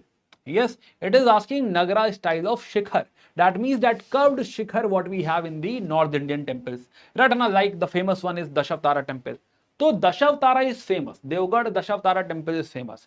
But other three, Badami, Ehol, Pattadakal, all three are Vesara temples. And Vesara temple does not necessarily have North Indian shikhar. Yes, so this might have been, a lot of students might think ki haan, they are Vesara, this is Nagara, so let's take 3. C is the right answer. So the student whose copy which we have, right, he also might have marked C option. But again, this is something I had taught in culture, right? I had taken you to all the important temples of Vesara, and there I had discussed this Huchi Maligudi temple. And Huchi Maligudi temple also have shikhar. Yes, so 3 definitely is correct, right? Now if you see 3 options have 3, and the second one is Huchi Maligudi temple at Ahol, that is also having shikhar, northern style shikhar. So both the statements are correct, 2 and 3 are correct. B is the right answer. Again, refer to culture class, go to temple architecture, 3rd class, Vesara style, and you will find that discussion. Okay, among the 4 main forms of existence of life recognized in Jainism, yeah, students from Sankalp, Pinnacle, Titan, yeah. So Jainism, again, very simple, straightforward from the philosophy. The philosophy of Jainism talks about, you must have seen Jain flags, and in Jain flags there is a swastik. Yeah, and a swastik. Swastik designates what? Swastik designates existence. Life can exist in 4 forms. It can exist as a god, it can exist as a human, it can exist as a Narakiya being, right, and a hellish being, and it can also exist as plant or animal, but not as yaksha. So yaksha is not something, a life or basically Atma can exist, and B is the right answer. Reason, they had asked which one is not included. Right, and the B is the right answer, right, directly from the class, yes. Yeah, medieval se nahi hai, correct. Okay, let's go ahead. Haile Selassie painting in the Bagh caves present. Again, I'll consider this question also as tough. Bagh cave paintings are not the famous paintings. Right? What I expect is ki if you have to ask, if UPSC wants to ask paintings, better you can say area is Ajanta paintings. Ajanta has a lot of paintings, they could be asked. Right? But Bagh cave painting, Haile Selassie. Now again go back to painting class of art and culture. Open Bagh cave, right, and a Bagh cave discussion, and there you will find Haile Selassie painting. Yes, in Bagh cave. Anyway, so Haile Selassie painting. But what does it actually mean, Haile Selassie? So again in dance we had discussed in culture, okay, there are 2 types of dances. One is Tandav, which is associated with Bhagwan Shiv, and there is Lasya, which is associated with Mata Parvati. Yeah, so Lasya is graceful. So Lasya is basically a dance, right? Halis Lasya. So it is a joyous folk dance. To confuse you, those who had this idea, even Parvati is mentioned over here, but it is not about dance. Here we are talking about dance. So yes, so A option is the right answer. It is joyous folk dance. Okay, consider the following statements relating to the use of the place value system in India. Again, one of the toughest question. I have not taught this one. Right, na ki haan, this question is not from ancient India or medieval India. This is basically technical art and culture question. So surprisingly, after you can say many years, UPSC is going for technical questions from art and culture, which are not straightforward. If you have studied simple culture, maybe you'll be able to answer one or two. But what we are finding over here is that UPSC is now, especially in this year, UPSC has gone into technical details of culture. Yeah. So now, this is about the mathematical decimal system, place value decimal system. So they are asking the earliest epigraphic use of place value system in India is found in the Manakani plates from Gujarat, 595 to 596. This is correct statement. Second, in the 9th century, place values become general in inscriptions all over India. Right, so it again from where it is coming. Basically, what happens in any inscription, whether it is Ashokan inscription or whether it is you can say Gupta inscription or Rudradaman inscription, any inscription has a date.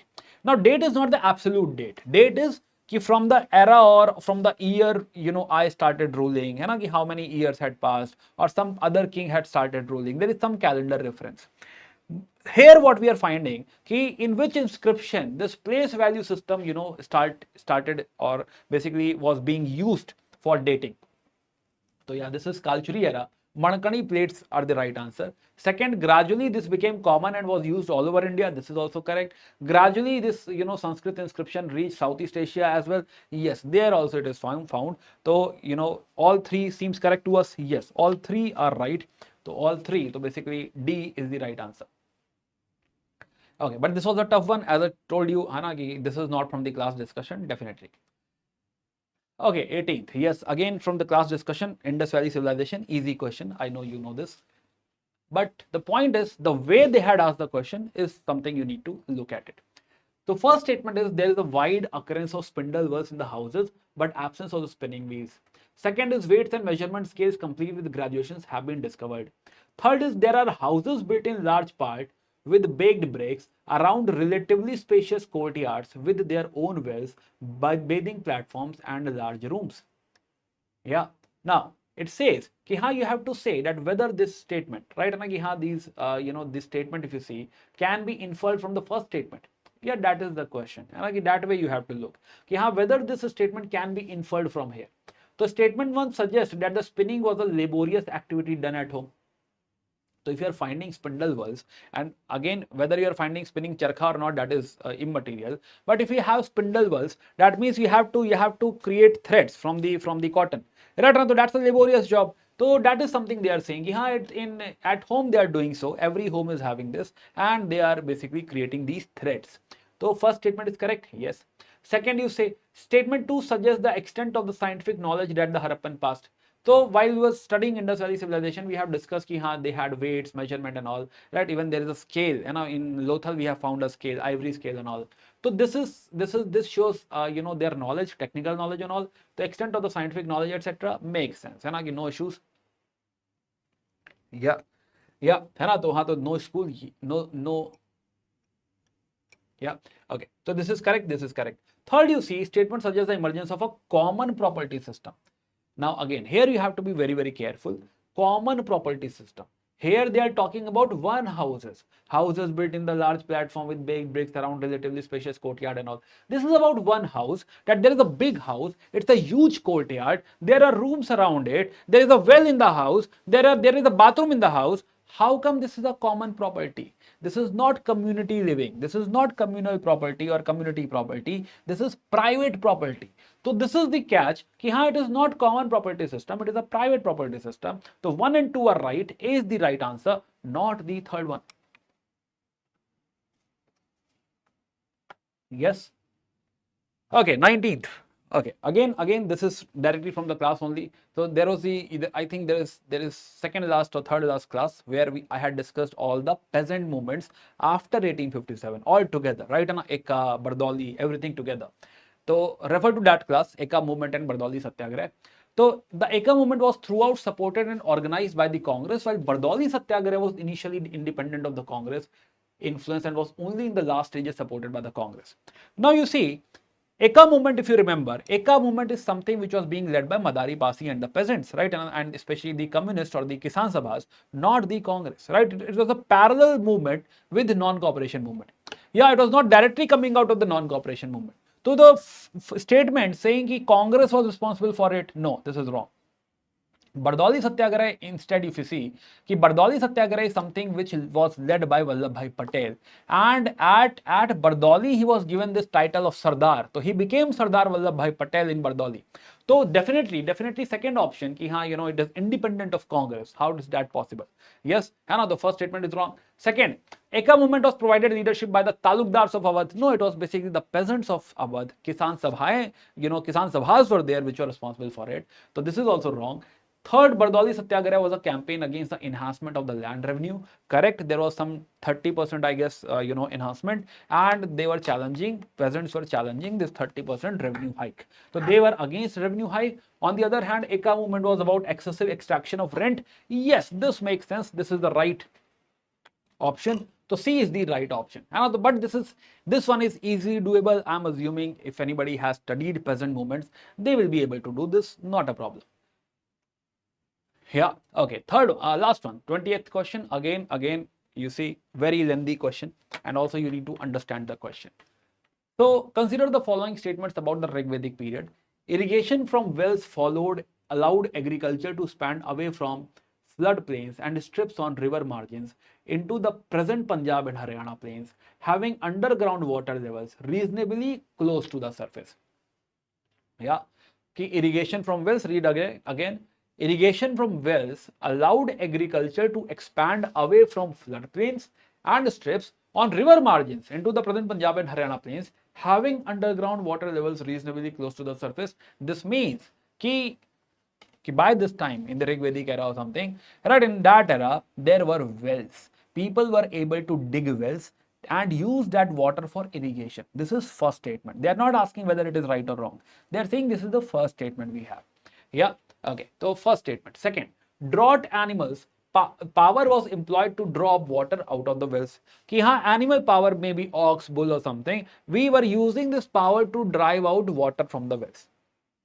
These are the two statements. You don't have to tell whether these statements are right or wrong. Yes, now read further.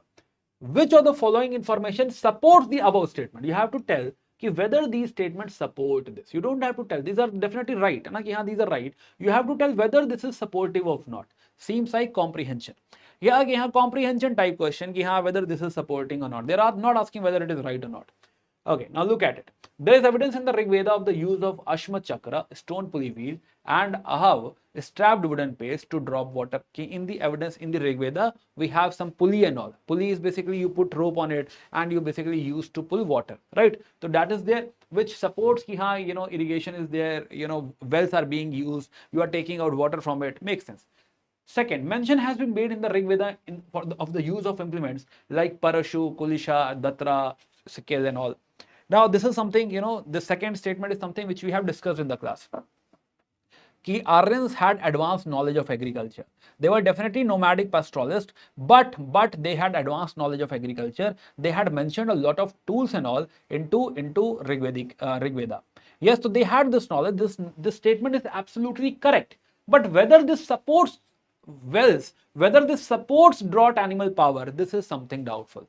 So I'm not very sure. This is the only question we are not very sure. Not only me, but we had this discussion ki what should be right over here. So I'm not very, this is supportive of agriculture. This definitely confirms that there was agriculture. But whether this supports irrigation, whether this supports drought animal pulling water out of it, this is bit doubtful. So can be right, can be wrong, right? And I'm not very sure about this.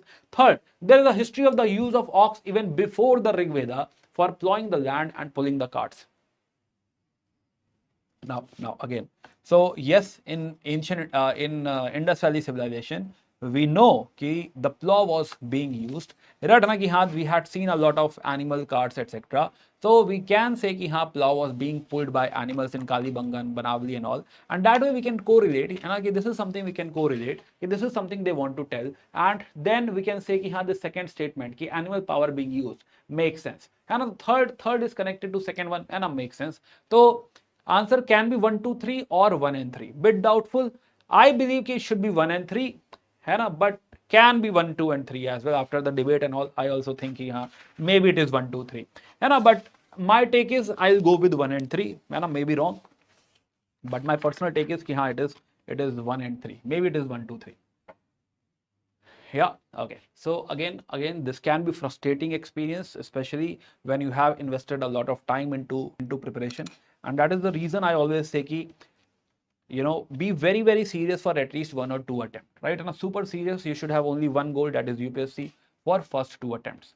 But depending upon the output of the first 2 attempts, or at least you can say for the first attempt, you have to plan further, right? Your future plan will depend upon how much you are able to score into the prelims examination. If you qualify prelims, then how much you are able to score into main examination, and if you qualify main, then how much you are scoring in interview. And accordingly, if you think you can do better in the next attempt, and you can actually fulfill all that gap and finally make into the list, then and only then you should go ahead, and at least you can decide whether you want to have a plan B or not. So after at least 2 serious attempts, second attempt is considered as a golden attempt. After 2 serious attempts, you can think about this, what should be the future, right? And should I go for, let's say, state PSCs or some other job or something, or maybe I can go back to your key job or your job as per the stream, and side by side you can prepare. Right now you have all the foundation, all the details, etc. Maybe you can continue with the job. So that depends upon the score you are having in prelims and main examination.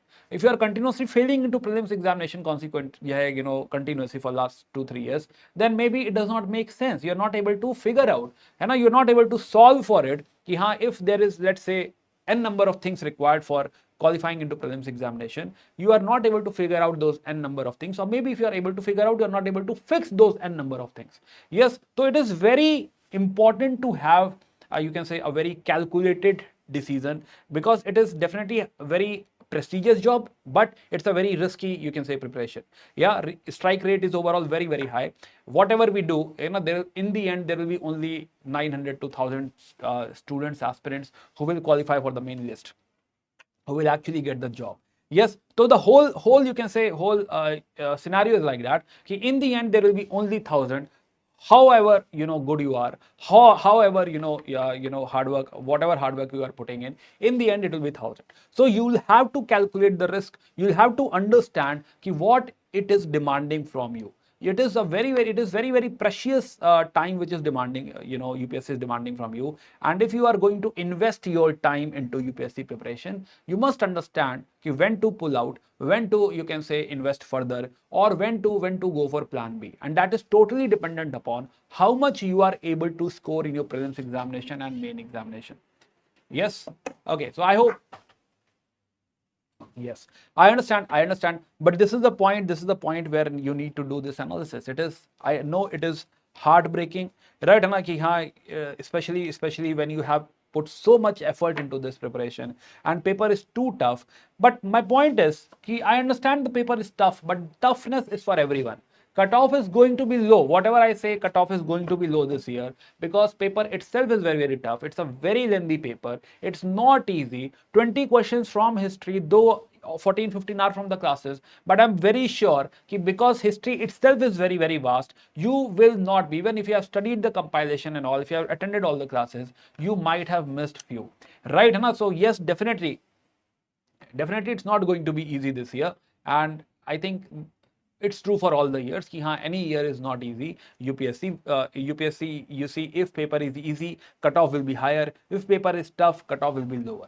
So overall, it is not going to affect you. If paper is tough, do not get, you can say, bothered by it. Do not worry about it, because if cutoff, if paper is tough, cutoff is going to be low. And if you have, calculated things, if you have taken right attempt, there are no blind guesses and all, you will be able to make into it. Yes, so do not worry about all that. I hope CSAT you were able to solve, and since cutoff is going to be low, you might qualify. But again, so cutoff is different from cutoff. You have only in the first paper. Second paper you only have qualifying marks. You just have to score 67 marks. That's it. It's okay to focus mostly on current. No, it's a societal trick. If you focus mostly on current affair, 72 questions are from the static part, 28-30 questions are from the current affair. If you only have command in current affair, you'll be able to attempt 30 questions, out of which 5-6 will be wrong. You'll be able to solve only 24 questions with negative marks and all. You will not be able to make it. Yeah, so current affair is not the heart of the preparation. It is very, very important, but it is not the heart of the preparation, right? So you need to fight on the static part as well. 72% or 70% of the game is static. You can't afford to miss static part. You see 20 questions from history. It's a huge number, right? It will make or break your preparation. So taking history lightly is suicidal. You are automatically losing. If you think of skipping history altogether, you are automatically losing 40 marks, right? And 40 marks is out of your whole, you can say total marks of your paper is now 160. Out of 160, you need to score, let's say, 80 marks. It is tougher. It's much tough. If you have studied history in detail, out of these 20 questions, at least you'll be able to do 10 questions. At least, which is like support of 20 marks, which is still much better scenario, and you will do much better, in overall scenario. Yeah. Anything else? Yeah, of course, you can start optional. Start your optional as soon as possible. Reason optional is something which will demand a lot of, you can say, a lot of in-depth understanding of the subject, and that needs time. Don't keep optional for towards the end, right? And do optional, finish your optional as soon as possible, so that you can have multiple reading of the optional, multiple revision of the optional. Also you do answer writing and you can say test series in optional, and you have the sufficient depth required for qualifying the examination. So start your optional, especially all the beginners and all, start your optional as soon as you are ready, as soon as you think, it is possible for me, you have already selected, already shortlisted your optional, go for it, right? Do start. For history, which source we can go for blindly? Again, in the last session, on the other channel, when I was taking this session, somebody asked her how many questions are there from compilation. And also compilation, again, as I said, there are like 14 questions from the compilation. If you had attended the class discussion with compilation, like if 15 to 16 questions can be done, but of course, I understand you will not be able to do that. So maybe 10 to 12 questions you'll be able to do. But if I start targeting, now I need to understand all the ragas, right? Then you will not be able to prepare. So it is okay to let go such questions. It is fine. And such questions which are extremely tough, nobody knows about it, let it go. Right? It will not decide the cutoff. So instead of chasing 10 different sources, I still say, if you just read the compilation, if you just attend my classes and read the compilation, you will be able to do a lot of questions which are good enough to help you qualify, which will be any day better than, overall better than, in history you'll be scoring better than anyone else. Yes, so if you just rely on optional and my classes, it is good enough, still it is good enough, and it will be like, I don't commit कि 100% questions can come and nobody can commit this, but still it is better than chasing n number of resources, finding questions like Rag Bilawal, right? I still don't want to chase such questions like Rag Bilawal. I will still not be discussing Rag Bilawal and all. Reason I don't want to chase such questions. I want to keep it, I already have exhaustive, you can say notes and all, and I don't want to further push it to make it like just to include Rag Bilawal. If I take 3-4 more classes and teach you music, it is useless. So that is not something I'll do. I'll basically stick to what we are discussing. Definitely I'll enhance something. Definitely there are a lot of learnings for me as well. Few topics which I was not going very deep. Maybe I'll go deeper, right? So there will be some improvisation, but not enhanced, matlab not you can say expansion. I'll not go for compilation expansion. I will not go for classes expansion. Definitely there will be some enrichment and all, but no expansion as such. Yeah. Okay. So Heather, yes. Heather, yes, I miss you all, and but I'm still there with you, right? And do not worry, and do let me know if you need anything. Do ping me wherever possible. Yeah. So can we call it a changing pattern of UPSC, guys? Instead, I'll say it is becoming more intellectual. Right? If you see this paper, this is more, you can say, intellectually enriched paper. It does not want shallow level of preparation. It somewhere demands ki haan, you are ready for main examination. For example, you must have seen questions of ethics. Right? Ki haan, there is a question which feels like this is the ethics question, which is very surprising. We don't expect questions from ethics into prelims paper, but somewhere UPSC wants you to be, you can say, more ready, maybe mains ready, and then come for the prelims examination. So somewhere it's the intellectual level of the paper is very high, and it does not need surface level preparation. It needs in-depth, thorough preparation, right? You don't cut corners. Do not go for shortcuts. Whatever you are studying, study it well, right? I'm not saying you need to mug up all the facts and all, but try to bring a command in topics. Try to bring analyze topics, break the walls of the subjects. And history should flow into geography. Geography should flow into history. All these these things will start to happen if your you can say sources are very limited, and if you are doing multiple revision. Watching just videos, not attending questions, not practicing mock test is the recipe for the failure. Right now, later on blaming teacher ki sir aapne bhi kya hi solve kiya hoga, right na, to that is useless. And it is your examination, it is your challenge as a coach, right? If you tell the coach of the cricket team ki aap utarte to kitna bana lete something, and that is useless. So and a coach is a coach, right? Na ki haan, we are here to guide you, we are here to help you, facilitate you, right? Na support you in the whole journey, and in the end, you have to practice a lot. You have to ensure that you are revising multiple times, practicing a lot. How are 95 marks in this attempt? It's a very good score. Above 90 is a very, very good score. And I would consider 90, above 90 as a safe spot. Ki haan, if you are scoring today, if you are scoring above 90 marks, that's a very, very safe spot. Luckily, this time we will also be having keys, answer keys quickly. I think within 2-3 days we'll have the answer keys. So you'll be able to, match your score. 102 again, I believe is a good score. So if you are scoring, let's say above 90, my personal opinion, we'll have this discussion again, but my personal opinion is ki haan, it should be if you're above 90, it's a very, very safe spot. History and polity was still doable, but geography and economics was very much connected with current affairs. Yes, correct. Okay, Kanishka, got it. Okay. I'm glad ki haan, you're saying ki history is doable. That means you had worked hard. You are not frustrated. You understood what was the demand of the subject, and accordingly you were able to solve. Okay. Ankush is saying, sir, but in my view, UPSC will ask only intermediate level of questions in comparison of that person who is doing the masters at a particular subject. Means agar koi apne subject mein master kar raha hai. Of course, Ankush is saying ki, master level of question they will not be asking. Maybe graduation level something. Yes. In fact, my point is ki do not think about ki you have to do master level of you can say expertise. You have to gain that type of expertise. You have to basically adhere to the syllabus.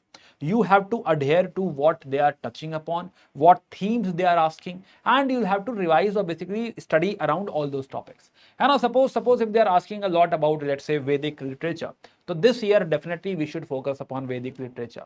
And now if they are asking so deep ki haan, guardian deity tell me, right, na ki haan jo hai Kshetrapatni, Kshetrapatni is a very, you can say, I don't know, not a commonsensical question. So if they're asking Kshetrapatni, that means they definitely want you to double down on Vedic period. Again, Jainism, Buddhism, culture part, technical they're asking. So at least I'm not saying ki haan, you should have technical command of the culture, but at least read the culture. Give time to culture. Out of 5 questions, 3 if you are able to do, that is good. Right, good enough. Okay. My sister is having 95 plus score. Tell her ki haan, it's a good score, right? And I need not worry. Okay, I'm following your 2026 lectures for 2027 attempts. Sir, it will be all right. Yes, it will be all right. No issues.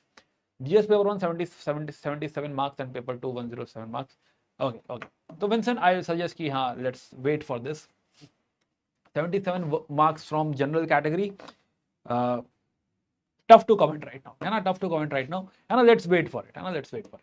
Sir, if I have no interest in history, geography, society, should I go for UPSC preparation? I have currently finished 12th with PC. See, again, you should do what you are interested into. And so if you asking for a blind recommendation, my suggestion is ki you should be interested into society, you should be interested into our history, and then only then I think you'll be more interested into public administration. And public administration is something which requires the knowledge of our historical roots, our geographical, you can say, setting, right, and the polity, of course. And then if you have zero interest into all these subjects, then it will be tough to cope up. So blind recommendation, right? And again, also it depends upon how eager you are, how thirsty you are for becoming an IAS officer. And if not, then I suggest do something else. There are so many professions in the country, in the world, where you can excel, you can do great, right? And not everybody has to become an IAS officer, and it is purely fine. It is completely fine. It is okay. And follow your passion, whatever you feel, whatever interests you, go for it. Expected cutoff according to you, I'm close to 90. My view is close to 90, but I have a very, you can say, myopic view, right? And I still have to discuss with all the faculties. Together we'll decide what should be the right thing. But the way I'm looking at the paper, I assume ki around 90 should be. Even 90 I believe is the higher side. Inscription place value wala question, yes, we had discussed, Ankush. And a tough question, yes, I agree, I have not taught that question. Yes, I'm waiting for the other faculty. Or is it all over? All subjects done or what? Yeah. I hope nobody had left me, left me behind. They are still there in the office. Today, I feel that when I saw the history in my case, because I am doing masters in history, for me these questions are tolerable. Even sir, 1 or 2 questions, I also feel hard. Yes, definitely, Ankush, I totally understand. And I also felt, few questions ki even in the last question, we are not on the same page, right? We all the faculties are not on the same page. What should be the right answer? So it's doubtful, yes. And 1 or 2 question, as I told you, that rag wala question. I am also not coming from music background. And rag Bilawal, how it is sung, and what is the you can say similar rag in Carnatic? Yes, definitely a tough nut. Okay. So yeah. So again, I think especially for those who are going to appear next year, next to next year, this is learning for you. And do not go for surface level preparation.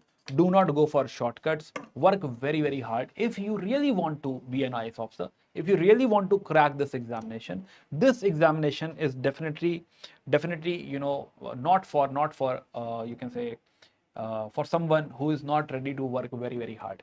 Yes, Sanak, if you want something to come to you easy, this is not the right place. This is not the right exam. It does not come to you easily. And if you understand the competition in prelims, or basically the paper in prelims, is getting so tough, so you can also understand what would be the scenario in main examination.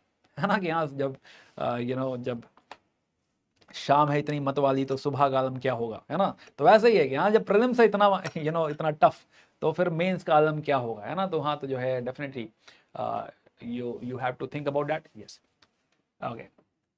I am mad. Okay, somebody thinking it was easy. Okay, point taken. Maybe with your preparation level it might be easy, right?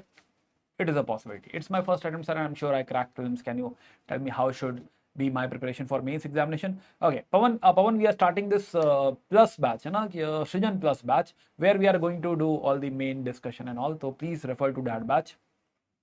Yeah, Anna, please come to that batch and we'll have that discussion. All the faculties will be there. We'll have analytical discussion, PYQ analysis, theme analysis, all things we'll be doing. So you don't have to worry about mains. Otherwise, if you're not coming, if you're not joining Srijan batch, then anyway, then it is not like in the foundation batches we have not studied all this. We have not done the analytical discussion. Then refer back to those topics. Other than that, we can also get connected on social media, right? And we can discuss more. Yes ये exam it's okay it's exam मेरे लिए भी है या मुझे आपकी power use करनी होगी? सर एग्जाम मेरे लिए भी है या मुझे आपकी पावर यूज करनी होगी? मेरी पावर यूज करनी होगी। हाँ, तो मेरी पावर अवेलेबल है आपके लिए। Okay, now I am interested in preparing for UPSC, now I am interested in preparing. Okay, okay, हाँ, तो most welcome if you're interested. Easy might be for who didn't give attempt. Yes, one more thing, है ना, those who do not actually appear into the paper, they a lot of time find it very easy. Right now they find it very easy. अरे मैं कर देता भाई, है ना, तो it's more like you know, you feel कि instead of Indian cricket team, if you were on the pitch, you will, you know, all the 6 balls you'll be hitting a 6. And it feels so. And that was the reason, you know, I wanted you to attempt the questions so that you understand the gravity of the questions. Yeah. Sir, if there is there any subject left? Yeah. बच्चों कोई subject बचा है क्या? Mine is also the first one. Even I can clear the cutoff the GS one, but CSAT I'm not sure. Even मैंने तो sir से ही PW से ही course किया था एंड अभिषेक सर की आर्ट एंड कल्चर की क्लासेस बहुत depth में अच्छा। Okay, that's what I was telling you, है ना, कि हाँ जो है if you have studied the classes, a lot of things will be relatable. Okay, it was a great experience having attended first hand. I'll try my best the next time for sure. Okay, great. Okay, sir, next faculty. Okay. Okay, I'm not sure what is happening now. Anyway, any other doubt if you have?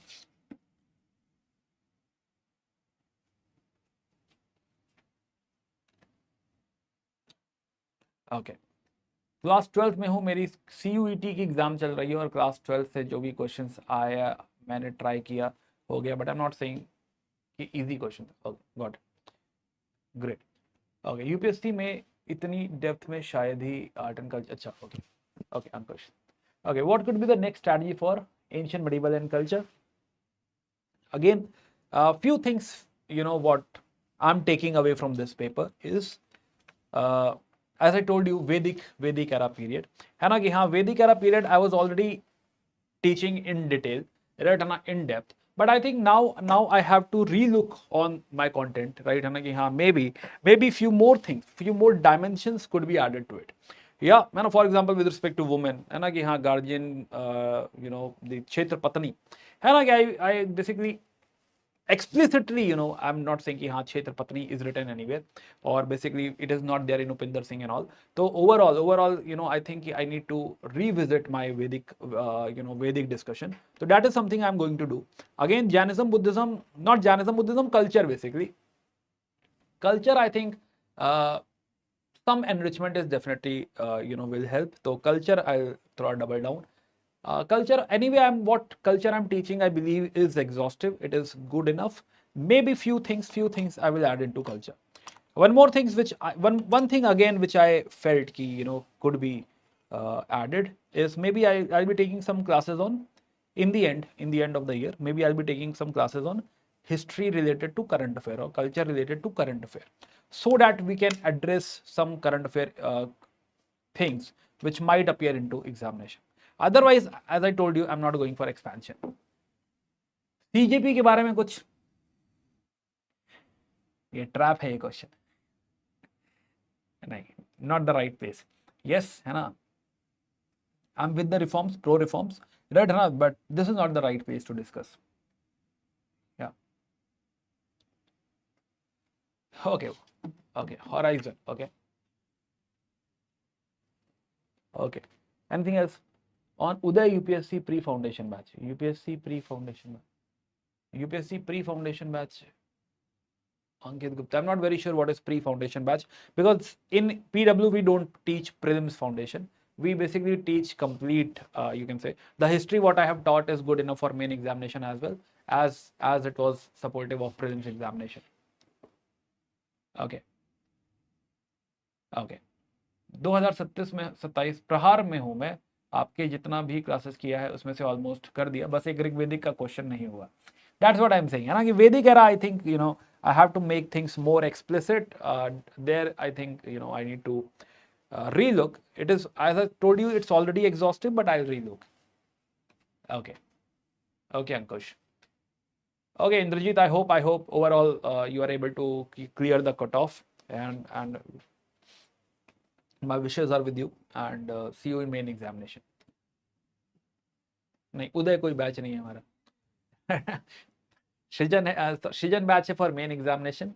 Prelims के जो है normal जो 2027 का batch है, that is प्रहार, and 2028 के लिए जो है वो है संकल्प, है ना। And in English if I tell you, Pinnacle is for 2028 and Titan is for 2027. Yeah, and they are not prelims batches, they are proper foundation batches addressing both prelims and main examination. Now you might ask, sir, why Shrijan then? है ना, Shrijan is basically, you know, a very aggressive batch to help those who have qualified prelims examination. Here the whole idea is to, it's not like the new content will be taught, है ना, कि हाँ, there will be more analytical discussion, more polishing, whatever you know how to actually present on the copy and all. So it is more about that, है ना, it's more like revising everything. Okay. अच्छा, 11th class 11th, my bad, really sorry, I have no idea, right ना, कि class 11th जो है I don't have much idea about class 11th and all, right ना, so I am really sorry, maybe there is something like that. Praram, I know Praram is 3-year batch which you can explore. After 12th you can join Praram, है ना, after 12th. Yeah. How master English? Yeah. Again, English is something, first of all, reading is first thing which you should adopt, right? And if you read more books, if you read more standard content, newspaper, gradually it's something, you know, which you will you know, enrich gradually. Finish also. Next faculty. Okay. Yeah. So read newspaper, read books, and more books you read, you know, better command you'll have on English. Okay. Cutoff marks for OBC, tough to comment for me. जो है in general I tell you कि हाँ 90 is good marks. You can correlate for OBC. And I think 5-10 marks lesser. Okay. Anything else?